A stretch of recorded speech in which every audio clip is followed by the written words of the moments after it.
Welcome into the High Noon Stream. Comes to you every Monday through Friday, noon till, well, when we get done. Here's what happens on this show. We run through all the hot topics, the headlines, the current events, anything that's happening, anything that's trending, anything that people are buzzing about. Hold on. Time out. What's happening here? I'm watching on another screen. I'm watching the Johnny Depp cross-examination. We've been doing that the last couple of days. Last night on the Pillow Talk show, which is the second stream that we do each and every night here. Are they leaving? Are they done? Are they taking a break? Lunch break? Is it lunchtime? Yeah, it looks like it's lunchtime. All right, there you go. All right, Johnny Depp cross-examination has taken a break from lunch in perfect time for us to begin the show. Last night on Pillow Talk, that's the second stream. We do two streams here at the Radio Misfits podcast platform and live streaming apparatus. I don't know what we're supposed to call it. Pillow Talk is Pugs and Parker proudly present Pillow Talk on the Radio Misfits podcast platform that comes on at 9 p.m. Central Standard Time. Every night it's myself and James Parker. And last night we had the return of old sunglasses. Old sunglasses came in and hung out with us. We basically, we broke down the Johnny Depp deposition. Not deposition? That's funny. Deposition.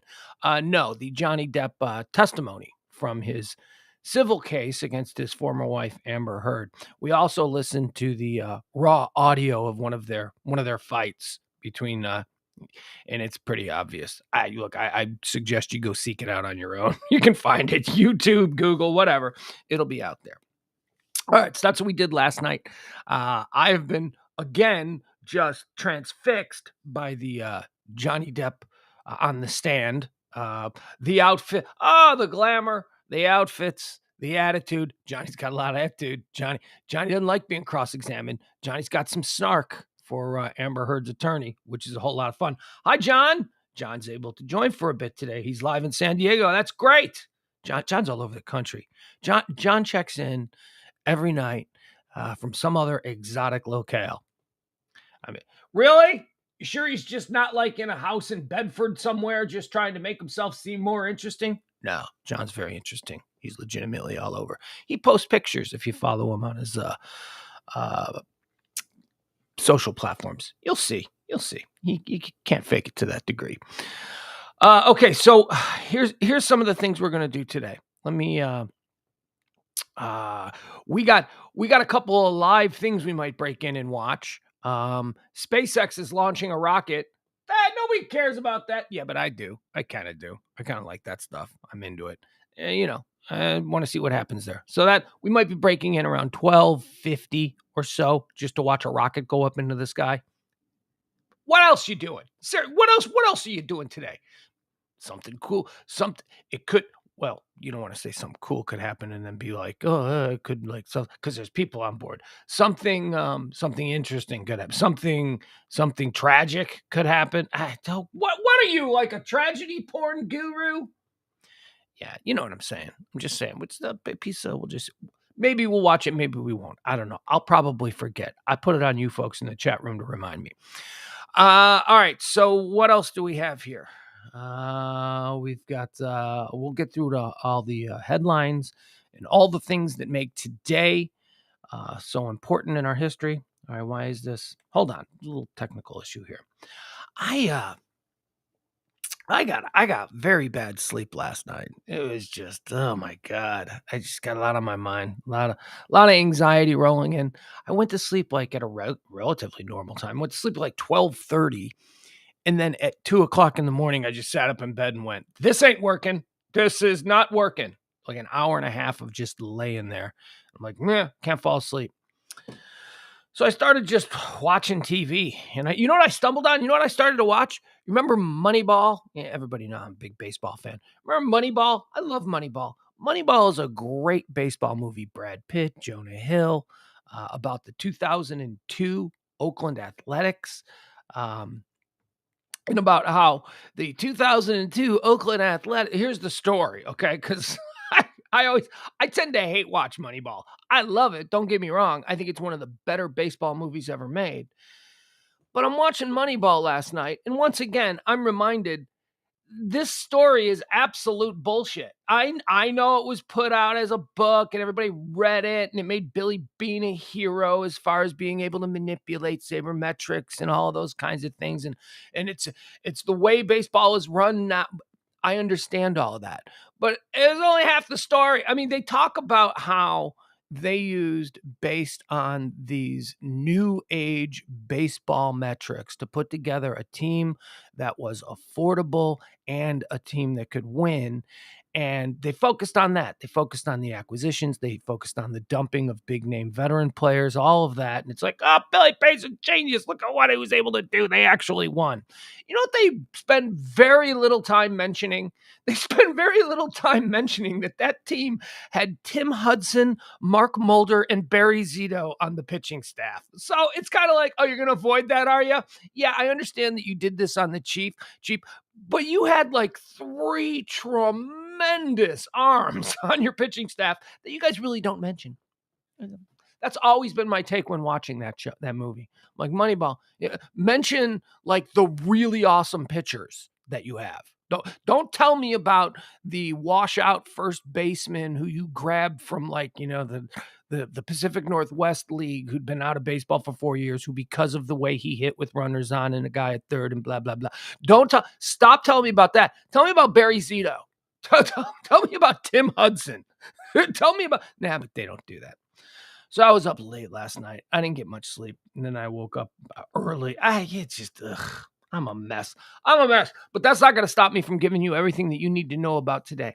So let's get into that. Today is the 21st day of April, year of our Lord, 2022. It is the 111th day of the year. There are 254 days remaining until the end of the year. Let's check on the National Day calendar. Let's see how we're all supposed to be commemorating this day. How are we supposed to be going? Well, let's get to know your customers day. I suppose you guys are customers. Hi, guys. We'll see. What are you anxious about? Oh, man. Oh, where do I start? The air conditioning in the unit here is making some weird noises. Oh, God, I don't need that. I got my kid coming this weekend, and I don't even know what we're gonna do. I'm like, ugh. It's like I gotta be like the entertaining guy. What else am I anxious about? I have a couple of projects that are spinning outside of these 2 streams that we do each and every day. A couple of projects, and they're going very well. They are going very well, but they are occupying a large amount of my free time thought, and that's stressful. What else?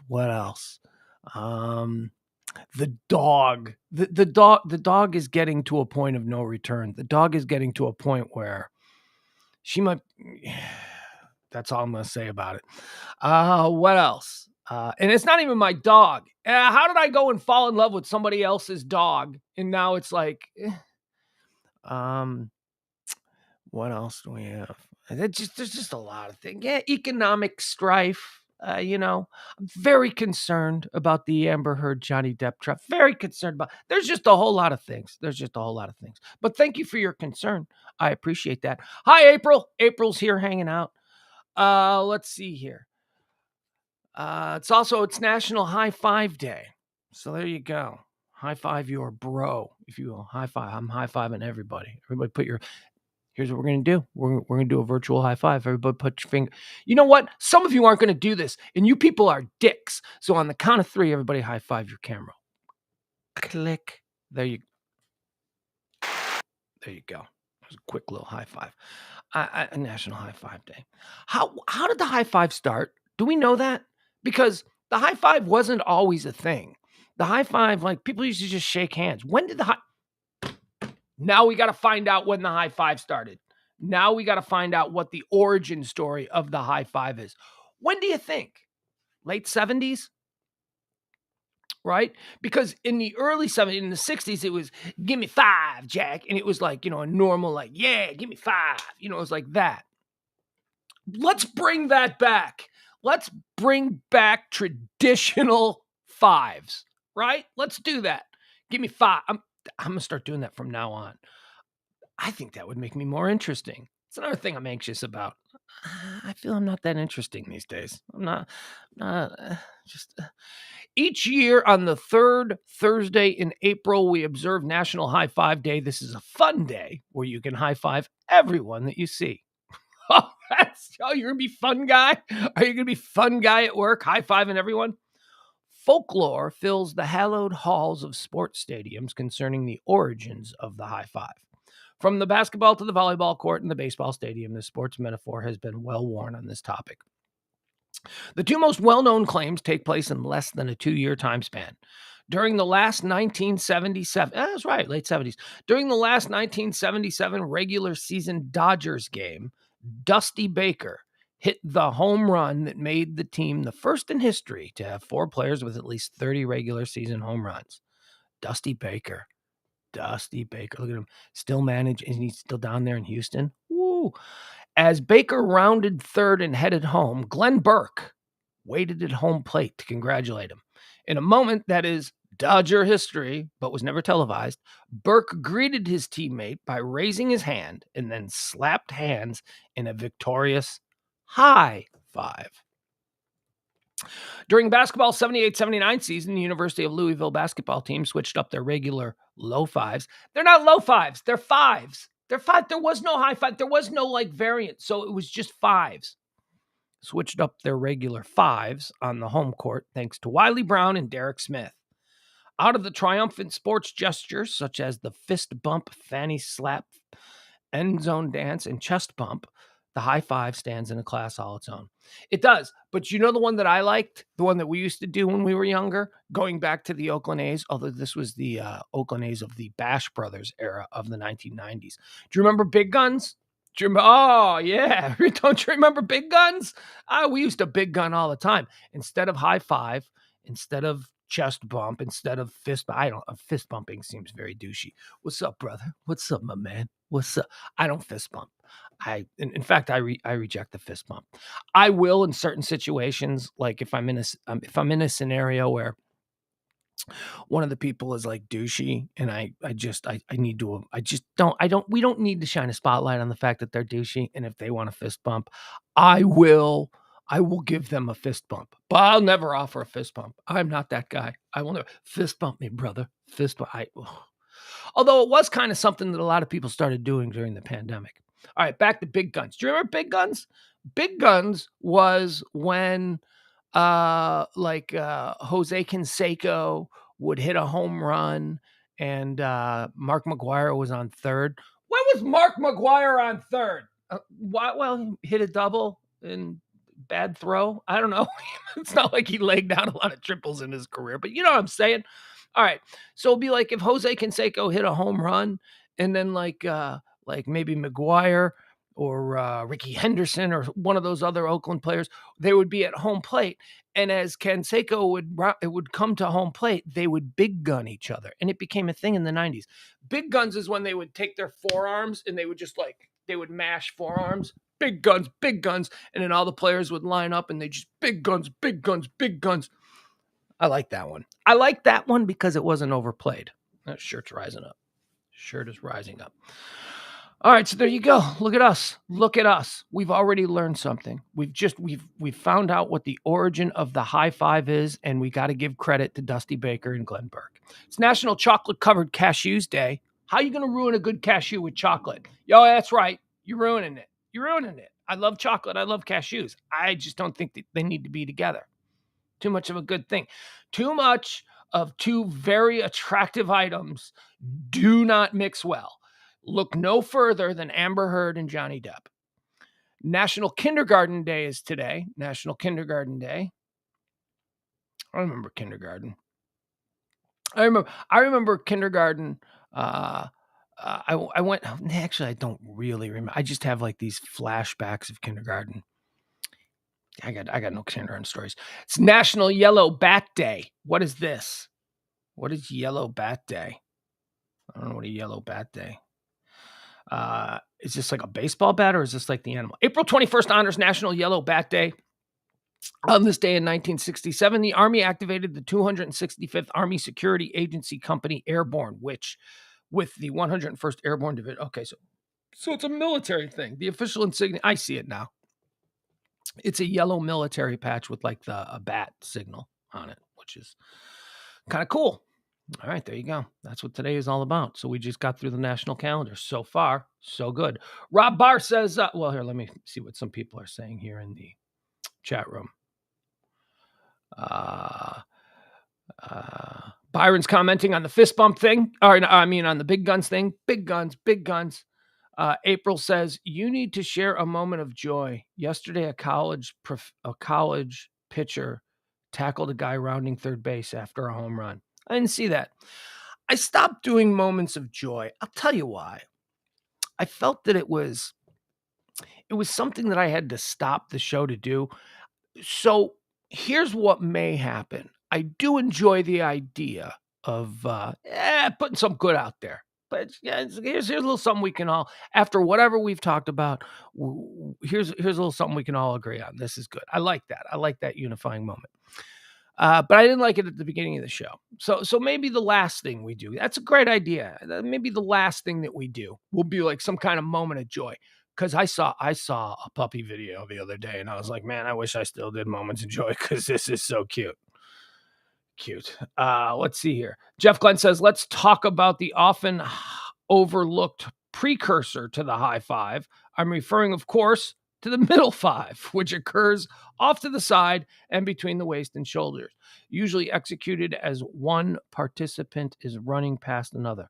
The middle five. You're right. I don't really know much about the middle five.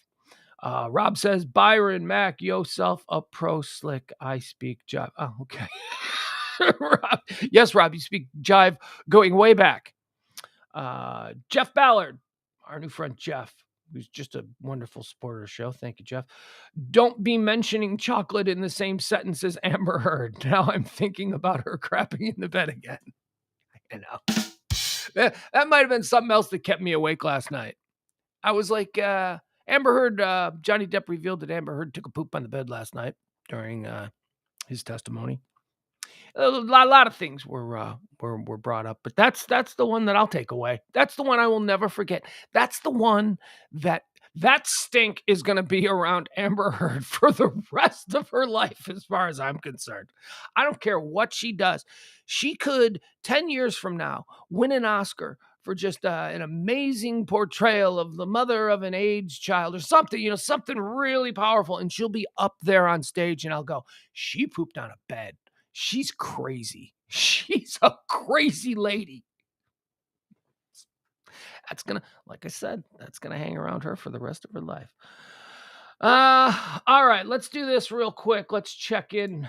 We'll do this. Let's see what's happening here. All right, you can make me watch on YouTube. If you want to I'll eat watch healthy on YouTube. That's fine by me. Got no problems there. All right, here we go. Let's just check in. We're gonna be monitoring this. Maybe there's there you go. That's a rocket. That's a SpaceX rocket right there. It's an Elon Musk dick extender. That's all these billionaires with their big rocket toys. Which, I hate the billionaires, and a lot of people will take shots at the billionaires like, this is just for their own ego. But see, here's where it conflicts with me. I'm also a space guy. Like, I think space is important. I think that we need to keep moving forward as humanity. Humanity has always had a wanderlust, and we've conquered this Earth, and we've made it to the moon, and we need to know exactly what the hell is going on. We know nothing. We are basically like cavemen. When we think about what the cavemen knew, like we go back and it's like, cavemen didn't know nothing. They were stupid. Within the context of the greater universe, that's how we are right now. We're just like, ooh, fire. It's very weird. Worshiping idols and, all these things that could probably be explained once we have a greater understanding of what the hell's going on and what's our place in this big bowl of soup, this ever-expanding bowl of soup. We're just a tiny little marble. So, I don't really hate the Elon Musks and the Jeff Bezoses and all that. And I got to give credit to Elon Musk because of the billionaires like Bezos.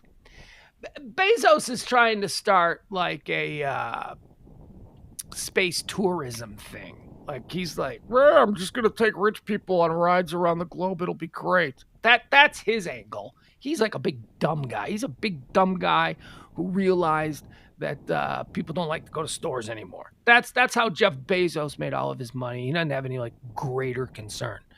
And then you got Branson. Branson's just looking for some kind of extension of his airline business.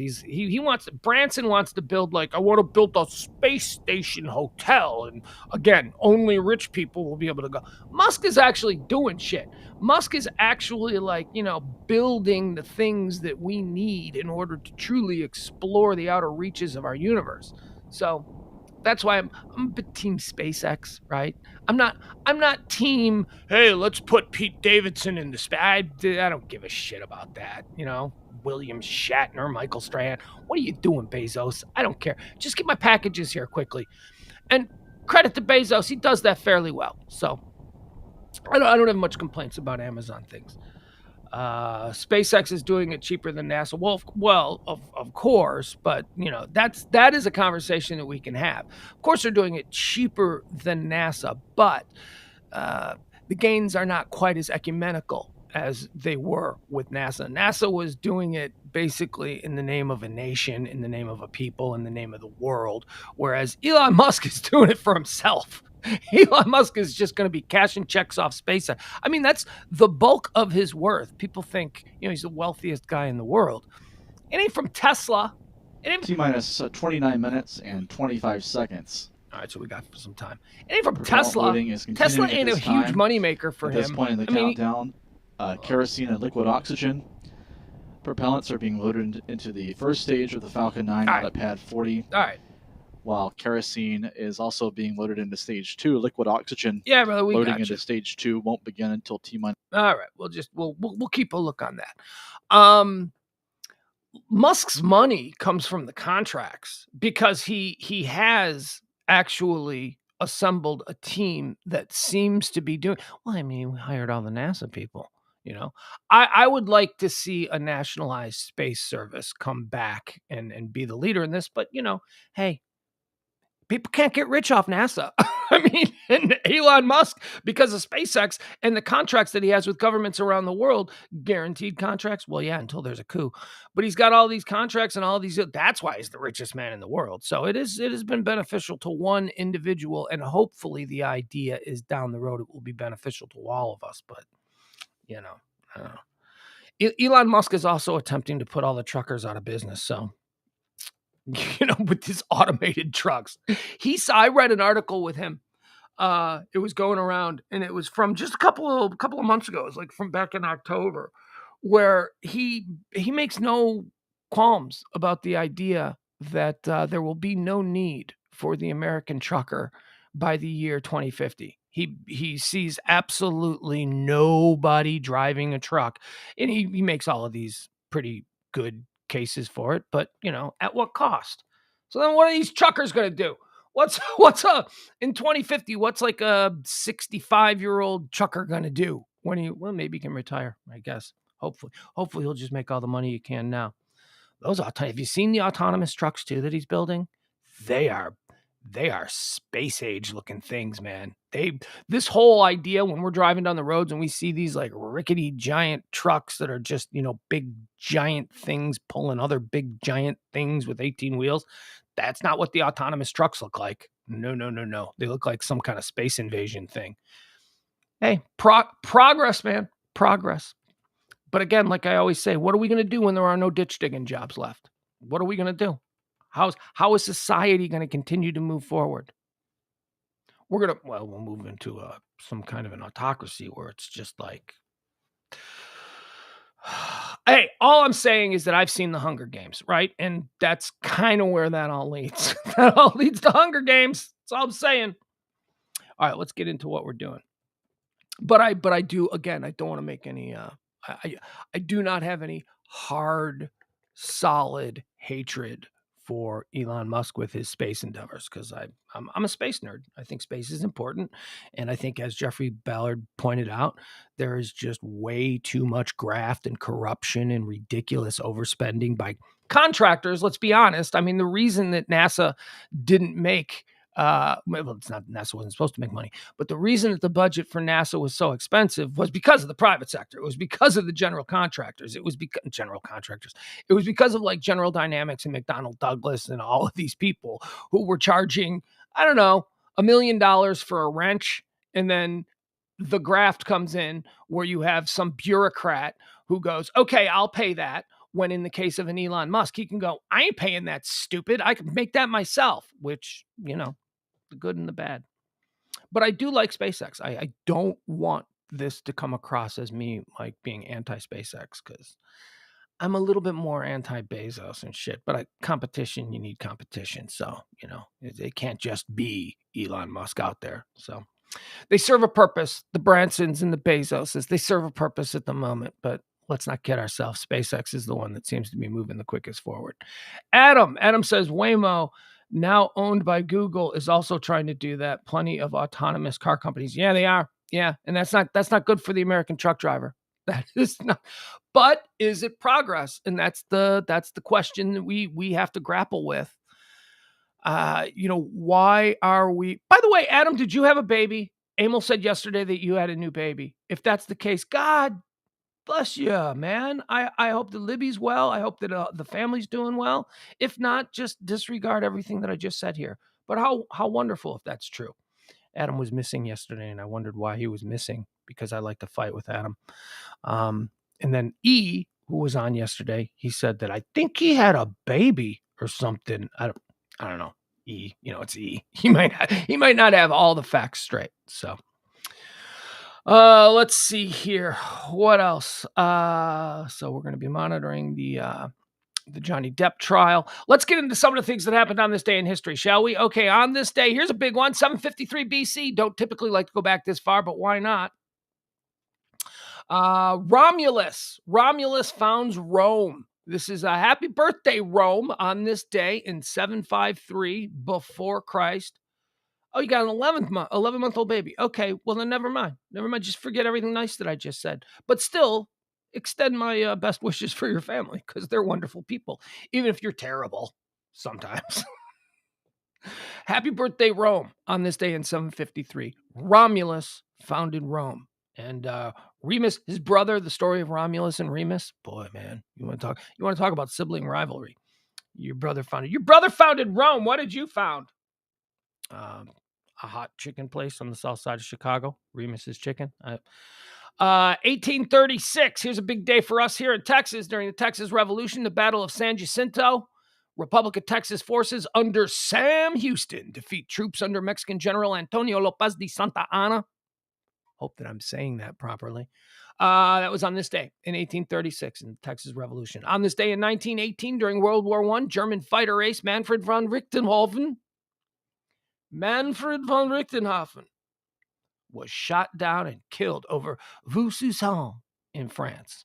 So that's a mouthful. Manfred von Richthofen was shot down over Vaucluse. You got to do two different accents for that. Who is Manfred von Richthofen? He's better known as the Red Baron. The Red Baron. And now, he was the originator of the pizza empire. Red Baron, the Red Baron back. See, this is another one of these guys. God, it's so great to be like early on something. There was like 10 people in the world who could fly an airplane back then. I mean, this is like the very early days of airplane flying. And I guess because he was the best of the 10 guys who could fly, he has historically become the greatest fighter pilot of all time, is the Red Baron. Oh, screw you. The worst guy in the modern United States Navy would take him down in a minute. And he'd sit in the cockpit of a new plane and he'd be like, what? What is this? Where are the levers? Where are the pedals? I mean, it'd just be completely. And now he's best known as like a cartoon dog, right? Isn't that Snoopy's thing? Snoopy's the Red Baron. And he was a German. He was on the other side. What are we doing? Piss off, Red Baron. We got you on this day. On this day in 1918, the Red Baron was shot down over Vaux-sous-St in France. On this day in 1989, Tiananmen Square protests begin. In Beijing, around 100,000 students gather in Tiananmen Square to commemorate Chinese reform leader Hu Yaobang. It's the day they burned down all the Wendy's. All the Wendy's in Tiananmen Square were burned down by protesters. All right. I do think it's funny that there is an inordinate amount of Wendy's that seem to catch fire during protests in the modern age. It's always, why is that, a Wendy's? Is that another Wendy's on fire? What are these people's problem with Wendy's restaurants? All right. On this day in 2014, the American city of Flint, Michigan, switches its water source to Flint River. So they went from like the proper piping of water, proper as in the way everybody else does it, to just dragging it out of the Flint River because a bunch of people were getting sick. It was the beginning of the Flint water crisis, which caused lead poisoning in up to 12,000 people and 15 deaths from Legionnaire's disease, ultimately leading to criminal indictments against 15 people, 5 of whom have been charged with involuntary manslaughter, and you still can't drink water in Flint, Michigan. But who cares? Because they're poor people. We don't care. Look, if this was happening in Highland Park, they'd have ripped out where I am here, the beautiful 1%er compound in sunny downtown Highland Park, Texas. If that had happened here, or if that had happened in Plano or something like that, they'd have fixed it. But, poor people, plebes, peasants, let them get sick. Who cares? They're not going to cure cancer. Births on this day. Born on this day in 1838, John Muir. Do you know who John Muir is? I kind of do. Here's what I know about John Muir. Oh, that dude was really interesting. That's all I know about John Muir. I watched the Ken, what's his name? Ken, there it goes. Old man head. Can't think of his name. I keep going back to Ken Lay, but he ran Enron, and that's not the guy I'm thinking of. Ken Burns, the Ken Burns documentary on the national parks. And they did a whole big thing on John Muir. John Muir was a Scottish-American environmentalist and author, and he I don't know that he didn't found our national parks because that came over time, but I think it was Yosemite. Like he discovered Yosemite, and he led the fight to keep Yosemite nice because there was like, there's gold in them there or whatever, oil, and they wanted to just like tear apart Yosemite. And so John Muir did that. John Muir was a dude who was really stricken by the beauty of the American landscape. Born on this day in 1926, this is a big deal over for our British cousins. Elizabeth II is born, Queen of the United Kingdom and all her realms. Queen Elizabeth's birthday is today. She's 96 years old. I don't know how many more she's got. She lost her husband last year, 96. They are keeping her alive. She is the longest reigning monarch in the history of England. England? Is it? Yeah, I think she is. I think even if you go back to when it was like multiple kingdoms of like Northumbria and Wessex and, all that kind of stuff, I think that they still didn't have anybody who'd been on the throne since 1952. Her son is going to die before she dies. Her heir apparent, King Charles, is in his mid-70s now. God, does that suck? Would you have resentment for your mother? Would you, if you're like your entire life, from the time that you were born, your entire reason for existing is that you are next in line. And then your mom just stays there until you can't even enjoy it. You don't think Prince Charles would have liked being king in his 40s? Like a young, sort of modern king. He would have loved that. And that's what he was prepared for. He ain't going to get it. And now there's talk that they might just skip over him because of, all the latest issues concerning the monarchy and some of Liz's kids, most notably Andrew. That maybe Charles isn't really going to be gonna be the king after all, and that maybe they'll just skip right over and go to his son William, and then you'll have William and Kate, and it'll be like a romance and a fairy tale, and the people will be doped up with all of the beauty and romance of what that means, and they won't hate on the family for a couple of years. But who knows? I don't know. I don't understand that. I just do not understand. I was watching some footage from her big birthday party and her, big events and all over England.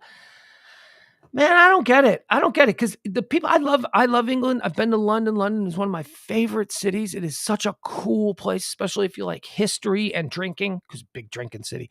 Um, and architecture and just art and just really not. I'm not like an art dude, but you know what I mean. Like cool shit, cool museums. The British Museum is awesome. I mean, they got stuff. They've got like Jesus's baby cradle. I mean, they've got stuff that goes so far back in that museum because they just went around and stole shit for like 500 years. They went to new lands and went, we're going to take that back to London. And now it's all there at the British Museum and it's really cool. I I just don't understand how these people can be relatively normal. Yeah, normal, like we're relatively normal people in every regard until it comes to this one family who they're like, oh, yeah, we're totally normal. We're totally normal. We're totally normal. Oh, except for that family that was put here by God to be better than us. And they all accept it. They all accept it. They're all like, yeah, I'll work my ass off at the plant and then I'll just give all of this tax money so they can have cool ass crowns and stuff. And what? How is that? No, this is 2022. We should not have kings because, happy birthday, Liz. Happy birthday, Queen Elizabeth II. Born on this day in 1932, one of the funniest women ever in American history. Not all that well known. Certainly not in these generations, but holy crap, if you've ever seen some of her performances from the 1960s and stuff, she was quite a thing. Elaine May, famous for her partnership with Nichols and May. Elaine May became a writer, a director. She directed a whole bunch of stuff. She is up there with anybody in comedy, anybody who like is big on comedy or certainly have some awareness of American comedy history. They all sort of take a step back and bow down to Elaine May because she is considered an absolute genius who never truly sought out the spotlight as a big star. Although everybody says she could have been a massive star, but instead she was just like, nah. I'd rather just write this stuff for other people. I'd rather just direct this stuff for other people. Elaine May, still kicking it. Her writing partner, Mike Nichols and May. Mike Nichols, I think he died last year. He's another interesting guy. Mike Nichols is another one that's considered a genius. Smart comedy. They were like the first people to really do absurdist branded smart comedy. It's absurd, but also there's like a funnier thing that they're trying to get at here, a funnier message. Talk about smart comedy. Talk about the king of deadpan. Born on this day, also died a year ago. This was a sad one when he died. Charles Grodin, man.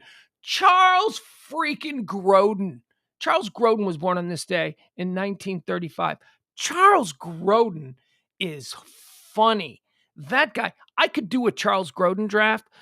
I won't. Although it would start with the original Heartbreak Kid, not that stupid remake that Ben Stiller did a couple of years ago. I'm talking about the 1970s version of Heartbreak Kid with him and a young Sybil Shepherd. Oh my God. If you guys like comedy films and you have never seen the original Heartbreak Kid, oh, is it funny? And oh, is Charles Grodin great in it? The basic premise is this. Charles Grodin, he's an ad executive in New York City and he's single and he's kind of like in his 30s. So it's time for him to get married. So he settles and he marries this woman. He's not particularly in love with her. He likes her just fine. And okay, the families get along. So we've been dating for a while. We might as well get married. So they get married and they go on their honeymoon. And while they're on their honeymoon, Charles Grodin sees a 19-year-old college student, Sybil Shepherd, and is immediately on his honeymoon and is immediately struck by Cupid's arrow and falls crazy in love with this 19-year-old Sybil Shepherd. And Sybil Shepherd she knows what she's doing. She like leads him on. She's awful to him. She's like, but she gives him enough so that she leads him on. And Grodin destroys his marriage on his honeymoon and he throws everything away. Heartbreak Kid is hysterical. I've never seen the Ben Stiller version of the Heartbreak Kid. I've never seen it because people were like, this is like really nowhere near as funny as Grodin's performance in the original. Charles Grodin, I love that guy. Charles Grodin. What was the other one he did with Robert De Niro? where they were like going cross country. God, he's funny. Deadpan, never winks at the camera. Just always dead straight in his lines. Maybe looks a little bit grumpy, a little bit upset, but his lines are so funny. And nobody played somebody who was just on the verge of losing their shit quite as well as Charles Grodin did. I loved him. Jeff says, I love Charles Grodin. He went to his grave holding $1 million check for Sean Hannity, who promised to get waterboarded for charity a decade early, but never followed through. Yeah. Grodin was funny, man. That dude was awesome. That dude was hysterical. Also born on this day in 1947, Iggy Pop. Lust for life. It's still strong with old Iggy Pop. Born on this day in 1951. Here's another guy who's inexplicably beloved, even by me. I love this guy. If this guy walked in the room right now, I'd go, hey, it's Tony Danza. I love Tony. Who doesn't love Tony Danza? Angela. Tony Danza was a guy who, it's his birthday today. Happy birthday, Tony Danza. Born on this day in 1951. He's still out there being Tony Danza. Tony Danza walks into a room. Hey, it's Tony. Everybody loves Tony. He's like done nothing, right? I mean, what has Tony Danza done in the last 40 years? But still, he was a boxer. He was a boxer who apparently gave a funny interview. As the story goes, he got his ass beat. He was basically like a tomato can boxer in New York. And he'd gotten his ass beat and he was being interviewed and he said some funny things. And I want to say it was James L. Brooks, the television producer, who like saw this guy who just got his ass kicked say these funny things. And he went, well, he's obviously got to get out of boxing. Maybe he can do something else. So he cast him in Taxi as himself. Basically, Tony Danza was cast in Taxi playing a former boxer who wasn't really all that great at boxing, who now has to drive a cab for a living. And then that led to Who's the Boss. And then for 10, 15 years, Tony Danza was a big star. And he's just a regular guy. He's just Tony Danza. God, I like that guy. Born on this day in 1958, Andie MacDowell. Andie MacDowell, American model, actress, producer. Andie MacDowell, I used to have a crush on her when I was really little, when I was like 10, 11, 12 years old. She used to do the Calvin Klein commercials. Nothing gets between me and my Calvins. She was, boy, I'll tell you, for my little south side of Chicago ass, she had this southern accent, and there was something so sexy. I didn't even know what sexy was, but all I knew was, ooh, she's pretty, and I like the way she talks, and oh my God.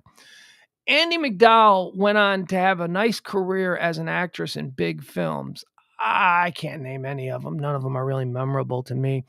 She was fairly she still is. She's an actress. Oh, and she's got a daughter who's like a big star now, and I don't know who it is. I don't know. Anyway, her daughter looks just like her. I remember her from St. Elmo's Fire. This is probably for Gen X, for people our generation. We probably remember her as the doctor in St. Elmo's Fire that Emilio Estevez's Kirby had a crush on. Kirby was going to drop everything and pursue this doctor at all costs. I think it was Rob Lowe who'd gotten beaten up and taken to the emergency room, and it was Andie MacDowell who had taken care of him, and Emilio Estevez showed up to check on his friend in the emergency room and immediately fell in love with the doctor, who was Andie MacDowell. Kirby, this could never work. Oh God, she was great. She was beautiful. Born on this day in 1959, Robert Smith, English singer, songwriter, and guitarist, most famous for The Cure, a guy who I once saw do the funniest thing. Funny because of context, funny because it's Robert Smith. So we were backstage at a big Christmas show that my radio station was putting on. And I was standing against a wall, just hanging out, just talking to people. We're backstage. There was like a nice little bar area where they had set up. It was one of these deals where there was like 15 bands, I remember 311, Sugar Ray, Sarah McLachlan. But the headliners of this show were Duran Duran and The Cure. And they had been touring together. And on each stop, the bands would switch. One night, The Cure would be the headliner. And the next night, Duran Duran would be the headliner. And then the next night, The Cure would. So they were switching back and forth. And their dressing rooms were right next to each other. And just by happenstance, we had gathered with a group of people and were talking and enjoying our drinks. And we were outside the dressing room of The Cure and Duran Duran. They were right next to each other. And The Cure was headlining this particular night. So someone from, and so the headliner had this like star on their door. So a guy from Duran Duran, it was one of the Taylors, I don't know, I wasn't really paying attention. He comes bursting out of his dressing room, walks down to the Cure's door, bangs hard on the Cure's door, rips the star off the Cure's door, walks it down, places it on the Duran Duran door, and disappears inside the room. And so we're all sitting around, we're like, what was that? Was that one of the Taylors? What does he do? Why is he banging on the door? So he bangs on the Cure door, and then out of nowhere, the Cure door flings open, and it's Robert Smith, curlers, like white makeup, white face, curlers, and a big white bathrobe, and little like slippers on. And he flashes the door open, and he looks at the door, and he sees that the star is missing, and he just angrily stomps the couple of, this is Robert Smith, stomps the couple of steps to the Duran Duran door, peels the star off, walks back to the Cure room, and then pops it on the door and shuts it and disappears. And I remember my friend Tommy, he was one of the guys that worked at the radio station. He goes, well, that's not something you see every day. I thought, no, it's not. That was weird. So happy birthday to you, Robert Smith. That was weird. But it was the image of Robert Smith in the bathrobe slippers, hair in curlers. Like his hair was like an old lady curlers. It just probably 2 hours before showtime, whatever. 311 is up there, on stage. Yeah, that was also, we were standing with Sarah McLachlan. Sarah McLachlan was in the little group that we were standing with, talking with, and Tommy's like, you don't see that every day. And we all laughed. It was very funny. Happy birthday, James McAvoy. He's an actor. He's a British actor. He's born on this day in 1979. Not a British actor. How dare you? He's a Scottish actor. I'm sorry to my buddy Rob Barr. Rob Barr would take serious offense at that, because do not, as an Irishman, I understand, do not mix up Scots, Irish, and Englishmen. Happy birthday, James McAvoy. Born on this day in 1979. Born on this day in 1980. Tony Romo. Tony Romo. Boy, oh boy. I got a Tony Romo story quickly for you. I mean, I certainly don't know Tony Romo, although I did kind of know Tony Romo before he was Tony Romo, when he was just like the third string undrafted free agent quarterback on the bench, because my partner on the radio was dating an offensive lineman for the Dallas Cowboys at the time. So we would kind of go out in those circles. And this was back when the guy that nobody cared about, Tony Romo, could come out and hang. So I had like sort of socialized with him a little bit. And I remember talking to him about Eastern Illinois University, because that's where he went. And I had familiarity with that. So that was nothing. But then years later, about 3 years later, when it was discovered that, hey, this kid can play, Tony Romo became sort of the star. Remember when in the very early part of Tony Romo's ascension, he was like one of the biggest stars in Dallas. He suddenly went from this guy who could come to dodgeball at Duke's and be totally anonymous, and then suddenly he became Tony Romo. He was dating at the time Carrie Underwood. I don't know if you guys remember this. He went through a whole bunch of really hot girls. So he was dating Carrie Underwood, and there was a band that was playing at one of the clubs that we had on our show, and they had invited us to come to the show. And I don't even remember the band, but whatever. So we went to the show, and then when the show was over, we were back in the band's room, and we were laughing and talking and having fun. And Tony Romo was there. This was peak Tony Romo time in Dallas. And he was a big fan of this band. So Tony said, hey, why don't we all go to the W Hotel in Dallas? Their Ghost Bar, was it? Was that what it was called? Oh, God, I hated those kinds of bars. The velvet rope and bottle service nonsense. But, I'm like, hey, Tony Romo says we should all go with him to his party. So we walk into the Ghost Bar, and there's a line, but we were just supposed to tell the guy, yeah, we're with Tony. There was a code word. I don't remember what the code word was. So they bring us in, and they bring us to this big, giant, roped off area where it's just all of these, Dallas hangers on and glitterati and all that kind of stuff. And me and my son's mom at the time, and I think Dick Hunter was with us. We walk back there, and we're just hanging out. And Tony's being Tony, nice guy. He's working the room. He's talking to everybody. We're having fun. And I end up sitting on a couch with Tony Romo and like 3 really hot club girls. Like, they weren't with me. I was with my girlfriend who was my son's mom and my ex-wife at this point.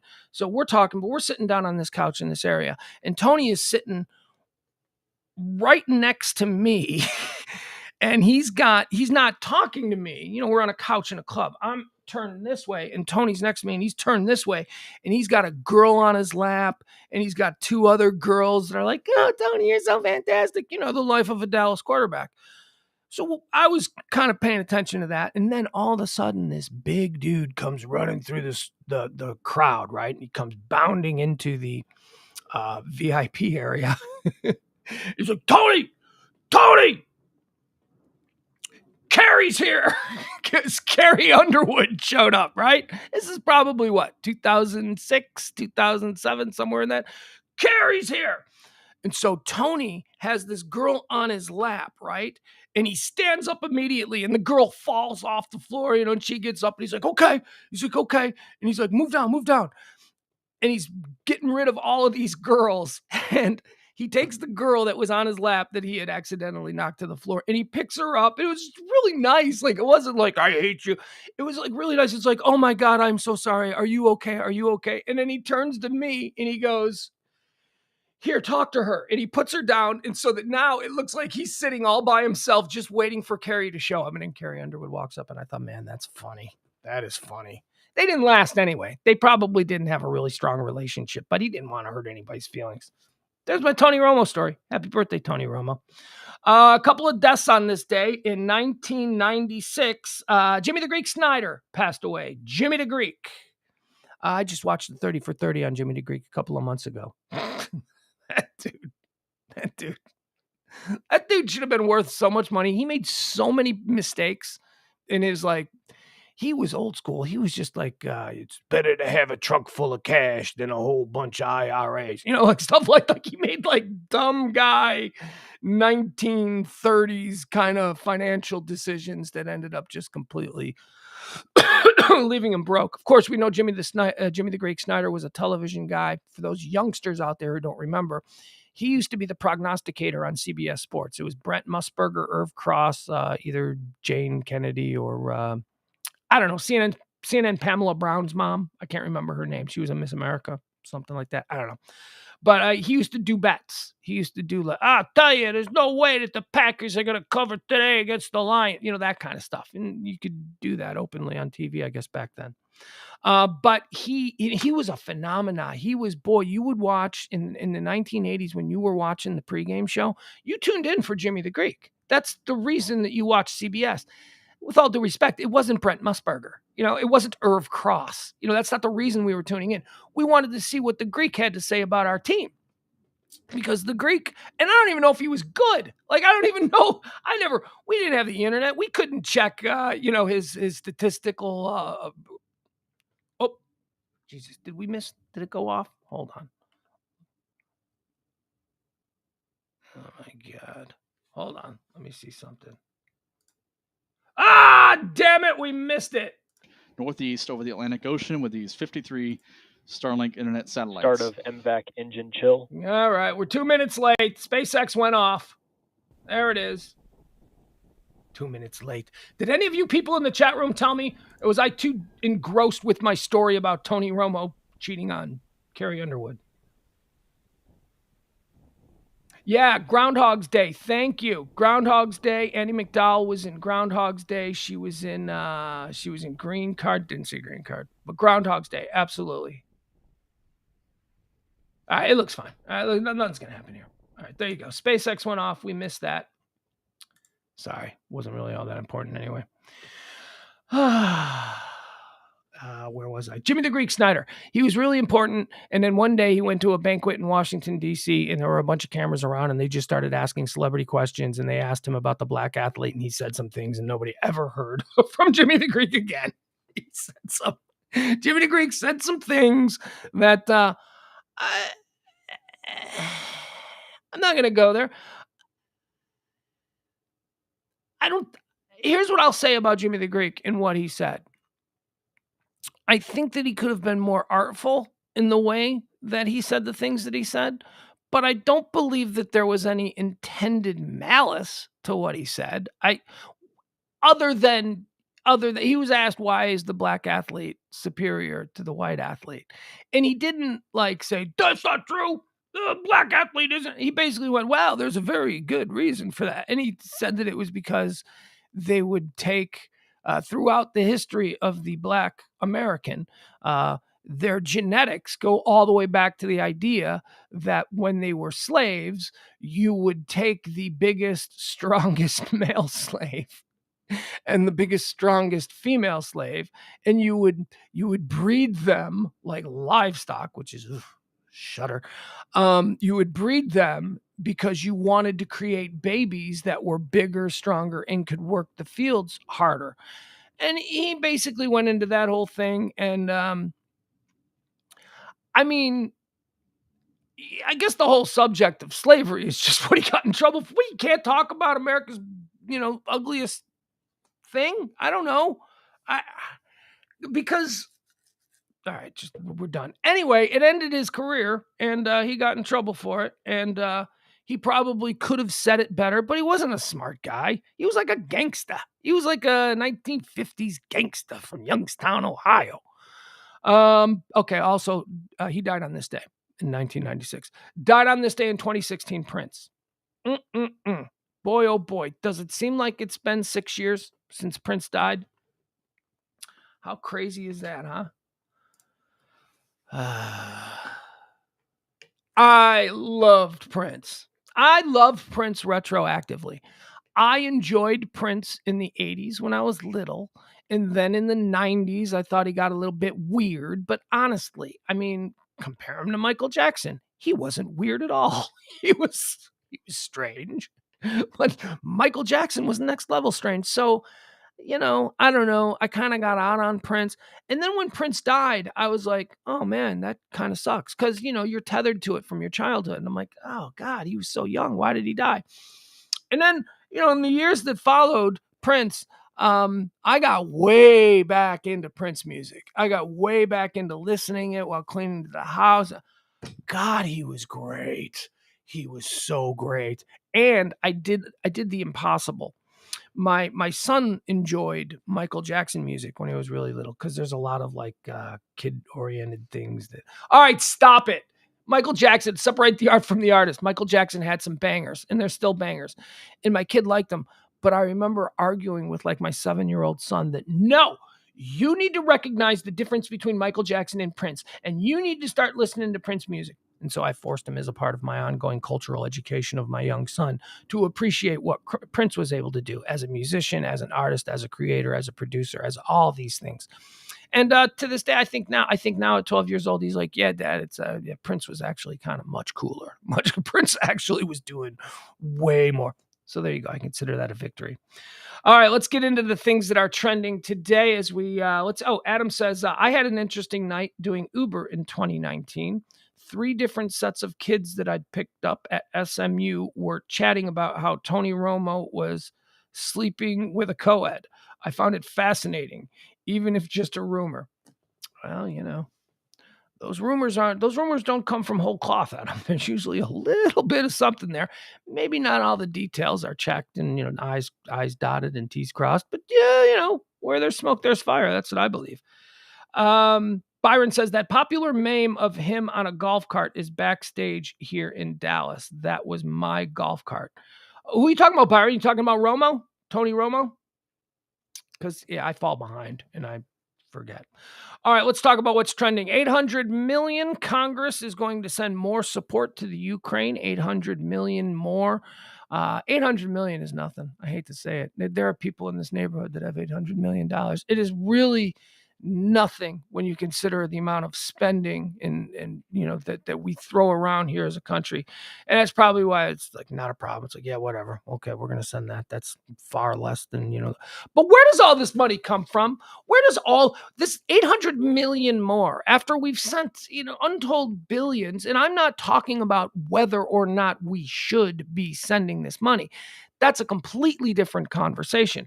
I'm just asking, where is this money coming from? Where does the money come from for all of these things that just pop up on the spur of the moment? But then it seems like for every worthy thing that will actually help the people or encourage this country to sort of, get out of whatever kind of situation we're in, then it's always a fight over like nickels and dimes, but just a blank check, sending it over somewhere to help somebody do something. I mean, I just don't. And again, I'm not saying whether that's right or wrong. I have no opinion on that. And quite frankly, you wouldn't want to hear my opinion on that because I don't have that level of expertise in these very complicated issues to sit here and start shouting about it. I will leave that to people doing AM talk radio. Those are the people who don't know dick about dick, but they say what they want to say just because they're trying to stir people up. I don't know. I'm not interested in that. I'm just interested in where this money comes from. Where is it always? Do we just have a great big, like, is there a giant garage filled with cash and, behind the White House? And they're just like, okay, we're not going to touch that unless we need to send 800 million over into a war, in Europe. I just don't know where this money comes from. And it always bothers me. I'm like, 800 million? How about more stimmy checks? Huh? How about that? How about something to offset the price of gas? How about something to offset the supply chain issues that we're all seeing? Dollar Tree, don't know if you know this, American politicians, Dollar Tree has raised their prices from $1 to $1.25. That's a 25% price increase based on 8.5% inflation. That's a new net profit of 16.5, whatever. You sons of bitches. Where's all this money come from? We the people demand to know. Let's see here. Russian ships is trending today. We start out with some of the bigger news, more serious news. Russian ships are trending today because the United States has today banned all Russian ships from U.S. ports. And again, I'm like, what? We did this today? Didn't you just assume that this had been done a month ago? What do you mean today? So all this time, all this saber rattling and all this, we hate Russia and we're going to shut down their economy, all this bullshit that we've been hearing now for the last month, we've been allowing their boats to just offload an American. I just assumed that was part of all of the shit that we had been doing. What else aren't we doing that I just assume we've already taken action? That shocked me when I saw that. I actually scrolled up and looked at the date. I was like, wait, is this wrong? Did this get re-forwarded accidentally? No, it's today. Today we just decided to ban Russian ships. What are we doing here? What are we doing? Are we in this or are we not? I don't know. I have no idea what's happening. Mike Tyson is trending. We got to talk about this. Look, you listen to the show. I love me some Mike Tyson. Mike Tyson is just a Bengal tiger that we allow to roam just freely among us because he's an anesthetizer. He's drugged up. As long as this tiger, is all drugged up and not feeling his natural tiger wiles, he's fine. And he's interesting and he's exotic. And it's like, ooh, look at that thing. That thing could kill all of us with a pinky, but it's cool. Bring him into the club. Bring the tiger into the club. Well, that's kind of the deal we have with Mike Tyson, right? Mike Tyson spent a whole bunch of years just being that tiger out in public, not drugged up on Valium or whatever the hell it is that he needs to take. And there were problems. There were issues. That tiger bit some people. But now for the last 20 years, Mike Tyson has been like that old tiger that's drugged up that, they let the kids pet. And it's like, whoa, okay, so that's fine. That's how it's been going. Apparently that tiger didn't get its shots this morning because Mike Tyson beat the shit out of some dude on an airplane today. Yeah, did you hear about this? Now, context is everything. Mike Tyson, in my opinion, was left with no choice. You got to beat sometimes people need to get the shit beat out of them. And if it's Mike Tyson throwing the gloves, so be it. That's unfortunate for you. You were an unbelievable asshole to the wrong person. And here's what makes it crazier. This person knew it was Mike Tyson. It wasn't like, hey, pal, I was in front of you. You were, I'm going to cut in front of you in line here at the Starbucks. And then, you get cold cocked and then you realize, oh shit, that was Mike Tyson. I cut in front of him. No. So they're on an airplane, first class. And Mike Tyson is, they're getting ready to take off or whatever. They're taxiing. People are putting all this stuff. And this asshole, this first class, and I don't mean first class, although he is a first class asshole. This person also sitting in first class. And I ain't flying no first class. I don't get to do that kind of stuff. I'm just a regular guy. So I'm always interested when I see what first class cabins look like. Oh my God. They had a discotheque back there. It looked amazing. So Mike Tyson is sitting in his first class seat, which he's Mike Tyson. Of course he's sitting in a first class seat. And this dude, he's probably in his 20s. Yeah, I'm a rich kid and I'm an asshole and I'm going to be an asshole to everybody. You know, he's like one of these guys, one of these kids that live in this neighborhood, one of these assholes. So he sees that Mike Tyson is there and he's like, hey, Mike Tyson, Iron Mike. I'm sitting with Iron Mike. Mike Tyson's awesome. Hey, Mike, nice to meet you. And Mike Tyson is at this point the sedated tiger. And he's like, hey, man, how are you? It's nice to meet you. Pleasure. Hey, Mike, can I get a picture with you? Let's get a picture, Mike. And the dude, honestly, I saw the video and I'll show you the video. The dude's coked up. The dude is like totally coked up and drunk, and he's probably going on vacation with his buddies, and he's rich. And, you know, he's never been responsible for anything he's ever done in his life because his parents are probably absolute garbage people. But okay, so now he's with Mike Tyson. He's like, let's get a picture. And he takes the picture, and then he sits down behind Mike Tyson. Mike Tyson is sitting in front of him. And then he starts fucking with Mike Tyson. He's like, hey, Mike, what are you, you know, like just saying shit, mugging. His buddies are sitting in seats across the aisle and his buddies are filming because that's all this is, right? This is all just the Instagram generation. So his buddy's like, hey, I can't believe he's got Mike Tyson. And you actually hear his buddies going, dude, calm down, man. Dude, you better just leave him alone, man. Leave him alone. And the dude's like, no, I'm not going to leave Mike Tyson alone. Hey, Mike Tyson. And he's like, you know, screwing with him. And Mike Tyson goes, hey, calm down, man. Leave me alone. And then apparently it escalates from there because that dude, look, the last person that told him what to do was their maid, and that maid was fired immediately. So he does not take this kind of talking, especially from someone like Mike Tyson. So then there's some hitchiness in the video, and it just cuts to Mike Tyson leaning over his seat in the airplane, just wailing on this dude. Whap, whap, whap, with just these jackhammer arms, just bam, bam. And then the video clip cuts again, and you see the dude, and he's still like mocking. He's like, I just get the shit kicked out of me by Mike Tyson. You know, his face is bleeding and he's got blood and all this stuff. And he's like making this like smirky face, like, my dad's a lawyer, you know, like that whole fucking thing. Oh God. So let's watch the video, shall we? I've given you the context. So now let's watch the Mike Tyson beating the snot out of somebody who, I mean, you can't do that. I get it. You can't be punching people. That's fine. I understand that. But sometimes people get punched and you're like, yeah, punch him harder, Mike. Punch him harder. That guy sucks. So that's what this is. All right. Here we go. Jeez. All right. So is the video not showing up? No, thanks.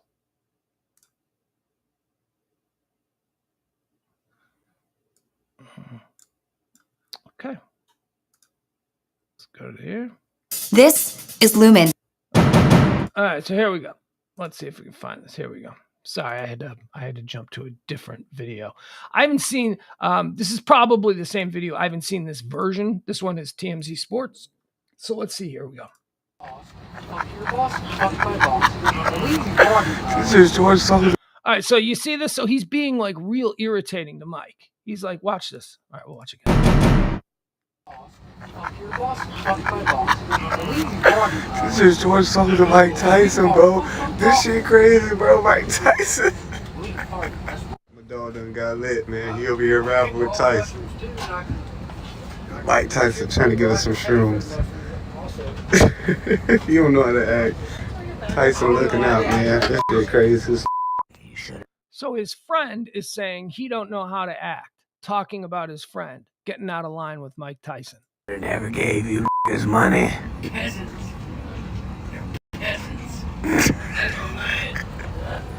And now he's basically just calling the rest of us peasants because he's getting to hang out with Mike Tyson. So doesn't he seem like a nice guy? Is that a punchable face or what? Peasants.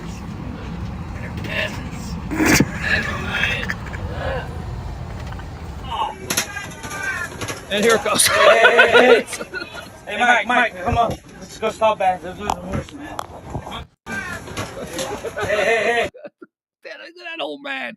That you poked the tiger, dude. You poked the tiger that we've all had an understanding with the tiger for the last couple of decades that the tiger's allowed to come out in public. We just leave the tiger alone, and the tiger's really nice when you leave him alone. Surprisingly nice. And when you jack with the tiger, when you pull the tiger's tail, this is what happens.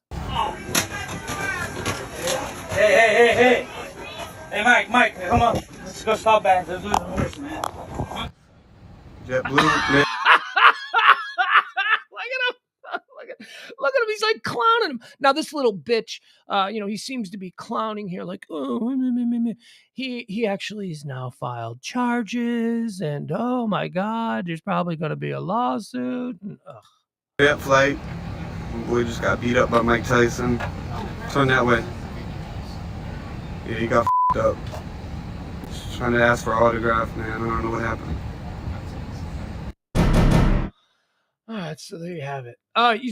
So the friend, I like the friend. After it turns ugly, the friend who's filming this thing, the last thing the friend says was, he was just asking for an autograph. I don't know what happened. Dude, you're on the tape earlier saying that he doesn't know how to act, that your friend doesn't know how to act, and that he should stop messing with Mike Tyson. You are saying on the tape, man, you guys stop. Look at him. He's bugging with Mike Tyson. He don't know how to act. Look at him. You don't know how to act. And then like after he gets his shit kicked out of him because he doesn't know how to act, he was just asking for an autograph. Thank God we have video of this. Thank God. Because you know what? It's that they would have made it seem in a court case like Mike Tyson just out of nowhere started beating them. Whatever. Pulled the tiger's tail, man. Mike Tyson has been good. It's like we got to change the sign there at the Mike Tyson factory. 0 days without incidents. We were up to like 5,000 days without an incident concerning Mike Tyson, and now we got to pull that sign down and we got to put up 0 days without a Mike Tyson incident. Byron says Tyson gets off for this. Fuck those douches. Exactly, man. That's how I feel. Jeff says, who's going to pay to feed those hungry pork? Okay, I moved on from that, but I do appreciate you participating, Jen. All right. I like April. April dropping a Snowfall line. Snowfall's latest season ended yesterday, and so tonight, here's what I get to do.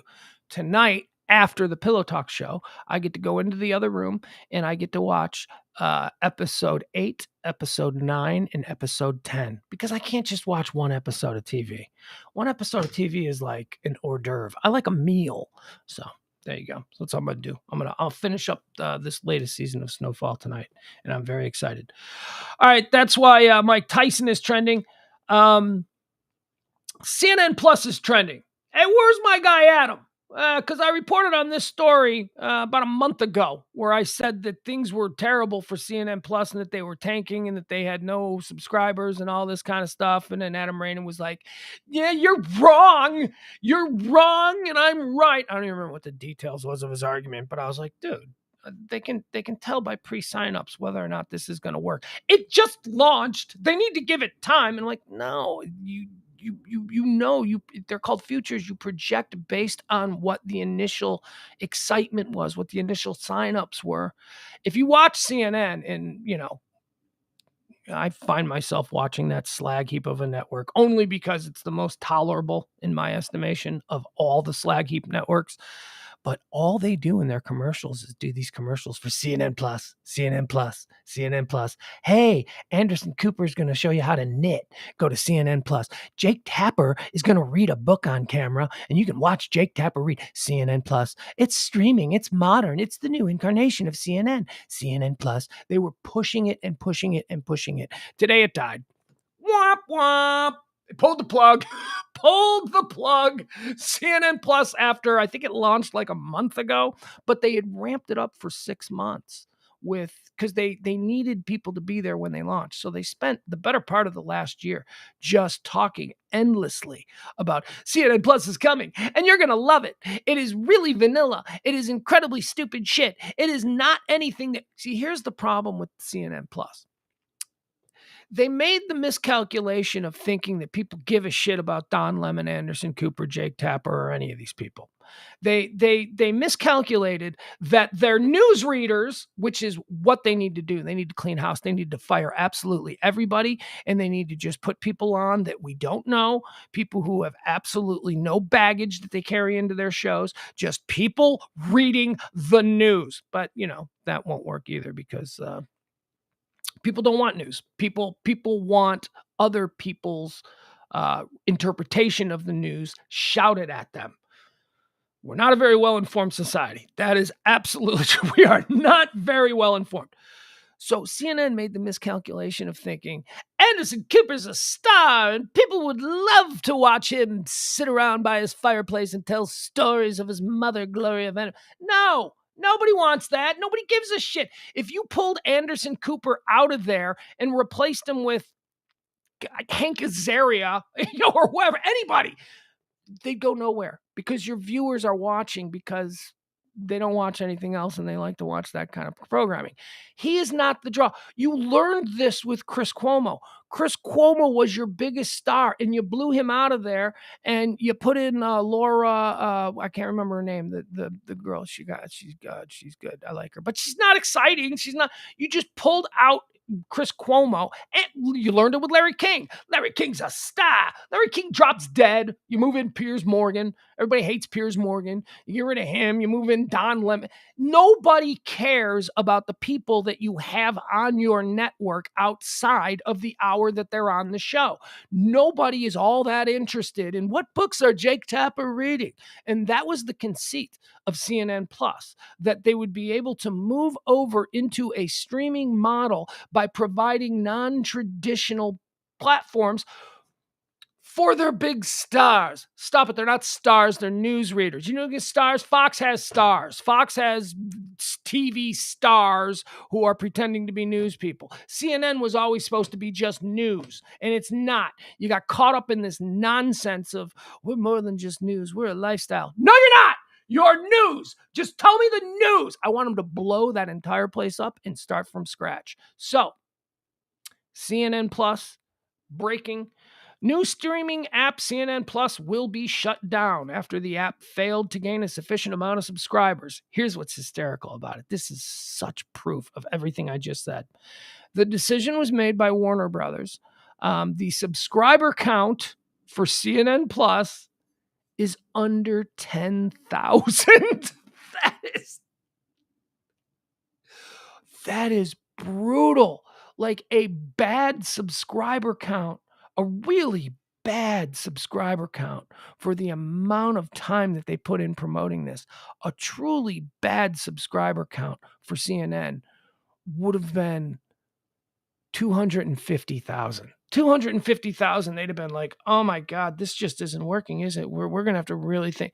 It's 10,000. It's less than 10,000 people went, yeah, I want to hang out with Jake Tapper and see what he's reading. Jake Tapper's book club. Legitimately, that was something that they thought people would stream for. First of all, people who have smart TVs, it takes like 10 minutes for the app to load and for the show to watch. They're not going to do that waiting to see what Jake Tapper's reading. Oh, God, that was so misguided. You know what it should have been? Do you want to know what CNN Plus should have been? CNN Plus should have been just constant news coverage. No politics, news coverage. Let's go out to Iowa where a train is derailed. All right, now we're going to jump to New York City where there's just been a stabbing on Fifth Avenue. All right, now we're going to go down to Florida where there was a protest building over this. Now let's go out to California where there is a wildfire going. Now let's go out to Utah where there's a shutdown of air travel. News! Just do news. Don't do politics. Don't do opinions. That would have worked. That would have worked, and it would have been on my TV 24/7. I'd have paid $10 a month, whatever you need. You give me 24-hour nonstop coverage of instantaneous breaking news. I'll watch that. And you know who's doing it? Half a dozen people on YouTube. Half a dozen amateurs on YouTube are doing it. And that's why I watch people like Steve Lookner. That's why I watch, pretty much just Lookner is my go-to guy. But I know that there's other people that do these kinds of things. If CNN wanted to do that, instead of getting involved in this nonsense of everything that you need to know has to do with why you're voting for the wrong person, which is, that's not news. That is not news. That's not news. You know what's news? Mike Tyson beating the shit out of some guy on an airplane. That's news. You know what's not news? All right. I'm sorry. Now, you know what's news? Powerball. Powerball is news. Powerball on Saturday is $400 million. $400 million for Powerball. If you win Powerball. God, I love the lottery. God, I love Powerball. Here's my problem though. I will get a Powerball ticket. I have Powerball tickets from like, I don't know, 6-7 months ago in a drawer. This is how sick I am. This is how sick and twisted I am. I will get a Powerball ticket and I'll put it in a drawer and I will just never check the numbers ever, because as soon as I check the numbers, I lose. But as long as I haven't checked the numbers, man, keep hope alive, baby. As long as I haven't checked those numbers, there is still something. See, this is what somebody who is depressed, this is how we lead our lives. We need to have something in the void of absolutely nothing else good that we can hang our hat on. We will fall into this bunny hole of, man, I got nothing to look forward to. But as long as I've got a Powerball ticket from 9 months ago that I haven't checked yet, there is a chance. There is a chance. So I do love the Powerball, and I will be playing this one. I will be playing the 400 million Powerball Saturday night's drawing. Cash payout on this is 240 million. So if it's 400 million, how does that? When did that happen? I always thought it was like if it was a 400 million Powerball, then the cash payout would be like 300 million, and you'd leave like 100 million.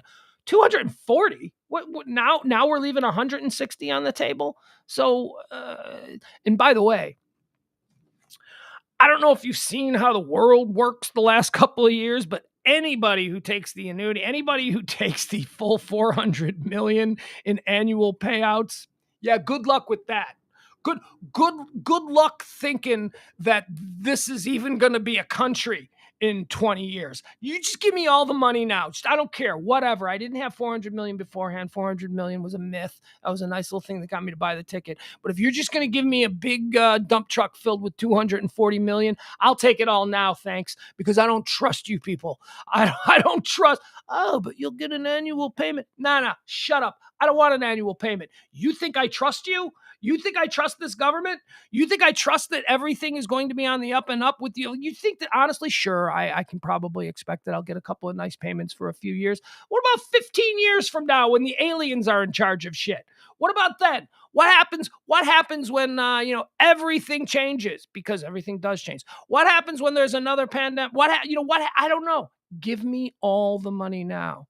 And you know what? That's fine. You can keep the 160 million. I know that I'm supposed to get 400 million, but you keep 160 million. You just give me 240 million cash, and we'll go our separate ways. God bless. Does anybody take the payments? Is that something that anybody is still doing? Oh, I have trusted in 50 years that I'll still be receiving these payments. You're crazy. You're a crazy person. You need to go away.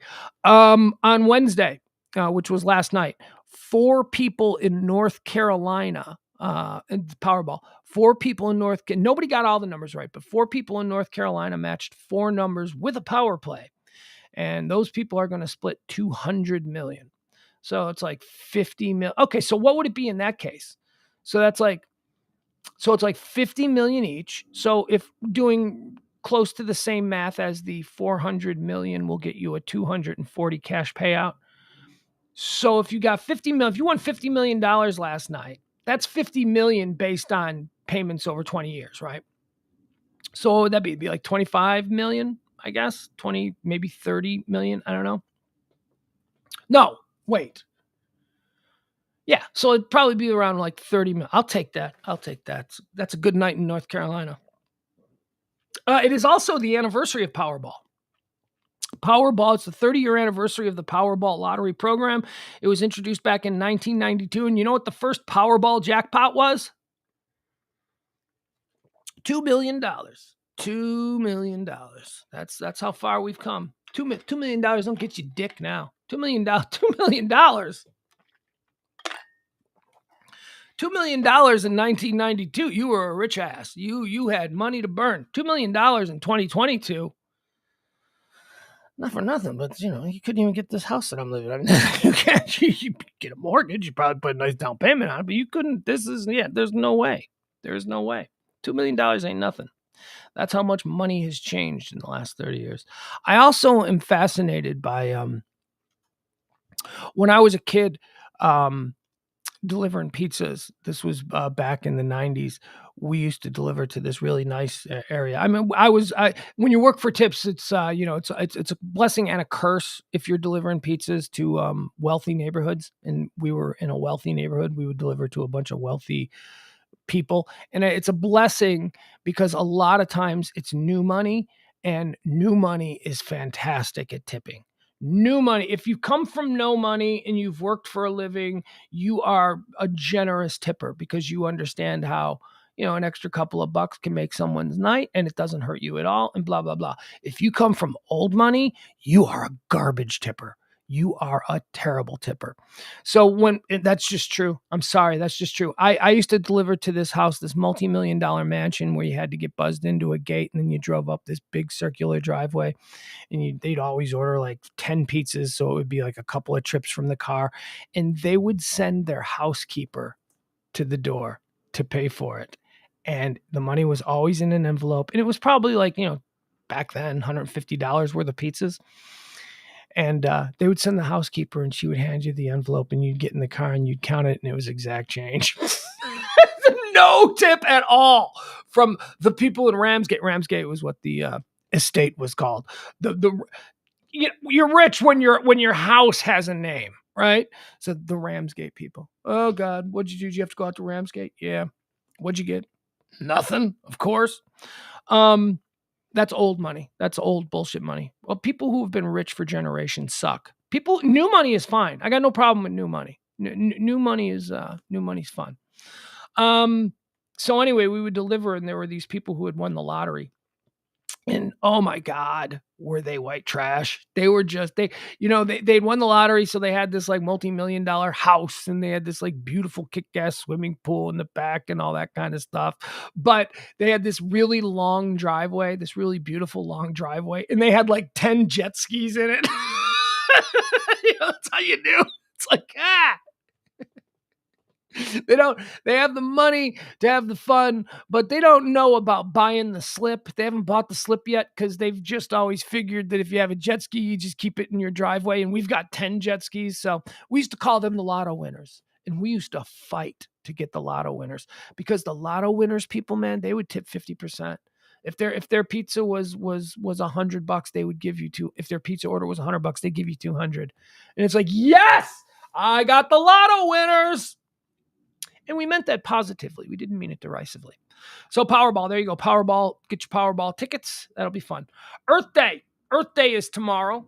I think this has to do with, we mentioned in the birthdays that it was John Muir's birthday, the like original environmentalist kind of dude. So tomorrow is Earth Day. I don't know. How do you celebrate Earth Day? I don't know. Here's what I find interesting about the whole climate conversation that we have. This is gonna make this will probably piss off some people on the left. Here's what I think about it. I think it makes common sense to just pick up after yourself and to recognize that we're not just on a dead rock, that this earth, this is a living organism. This is something that breathes and expands and grows and produces new things. And, it's ever evolving. And that's true. That's what we're on. We're not just on some dead rock. The moon is a dead rock. We're just not on some dead rock. There is a, anyone who's a farmer knows that you have to till the land. You have to make sure, or else the land will die. So, I'm fine with that. I'm fine with, taking better care of things. And, I'm not going to get into the minutiae of carbon footprint Eat vegan. Oh, shut up. Cows fart. They make methane. Oh, shut up and stop it. Now you're getting silly. So I do understand. I do understand the basic concept of, wanting clean water and clean air. I mean, we've been walking around with masks now for 2 years. And for the previous 20 years before that, every time we saw pictures of Shanghai or wherever, it's the cloud of pollution and masks, and it just looks awful.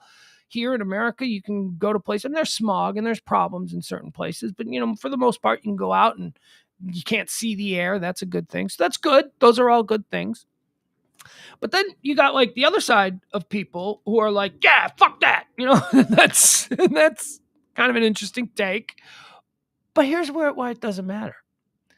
Because if fuck that, if that crowd is right or wrong, if they're wrong, we're all dead. It's like they don't care. There's nothing invested in that.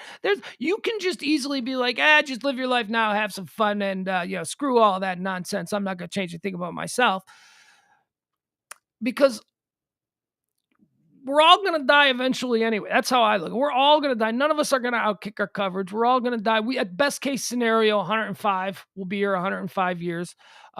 Is there an argument to be made for thinking about the next generation of human being? Yeah, you know what? Screw them. I don't really care. I care about my kid. So if I meet my grandkid, then I'll care about them. So maybe I'm looking like 200, 300 years in the future. And,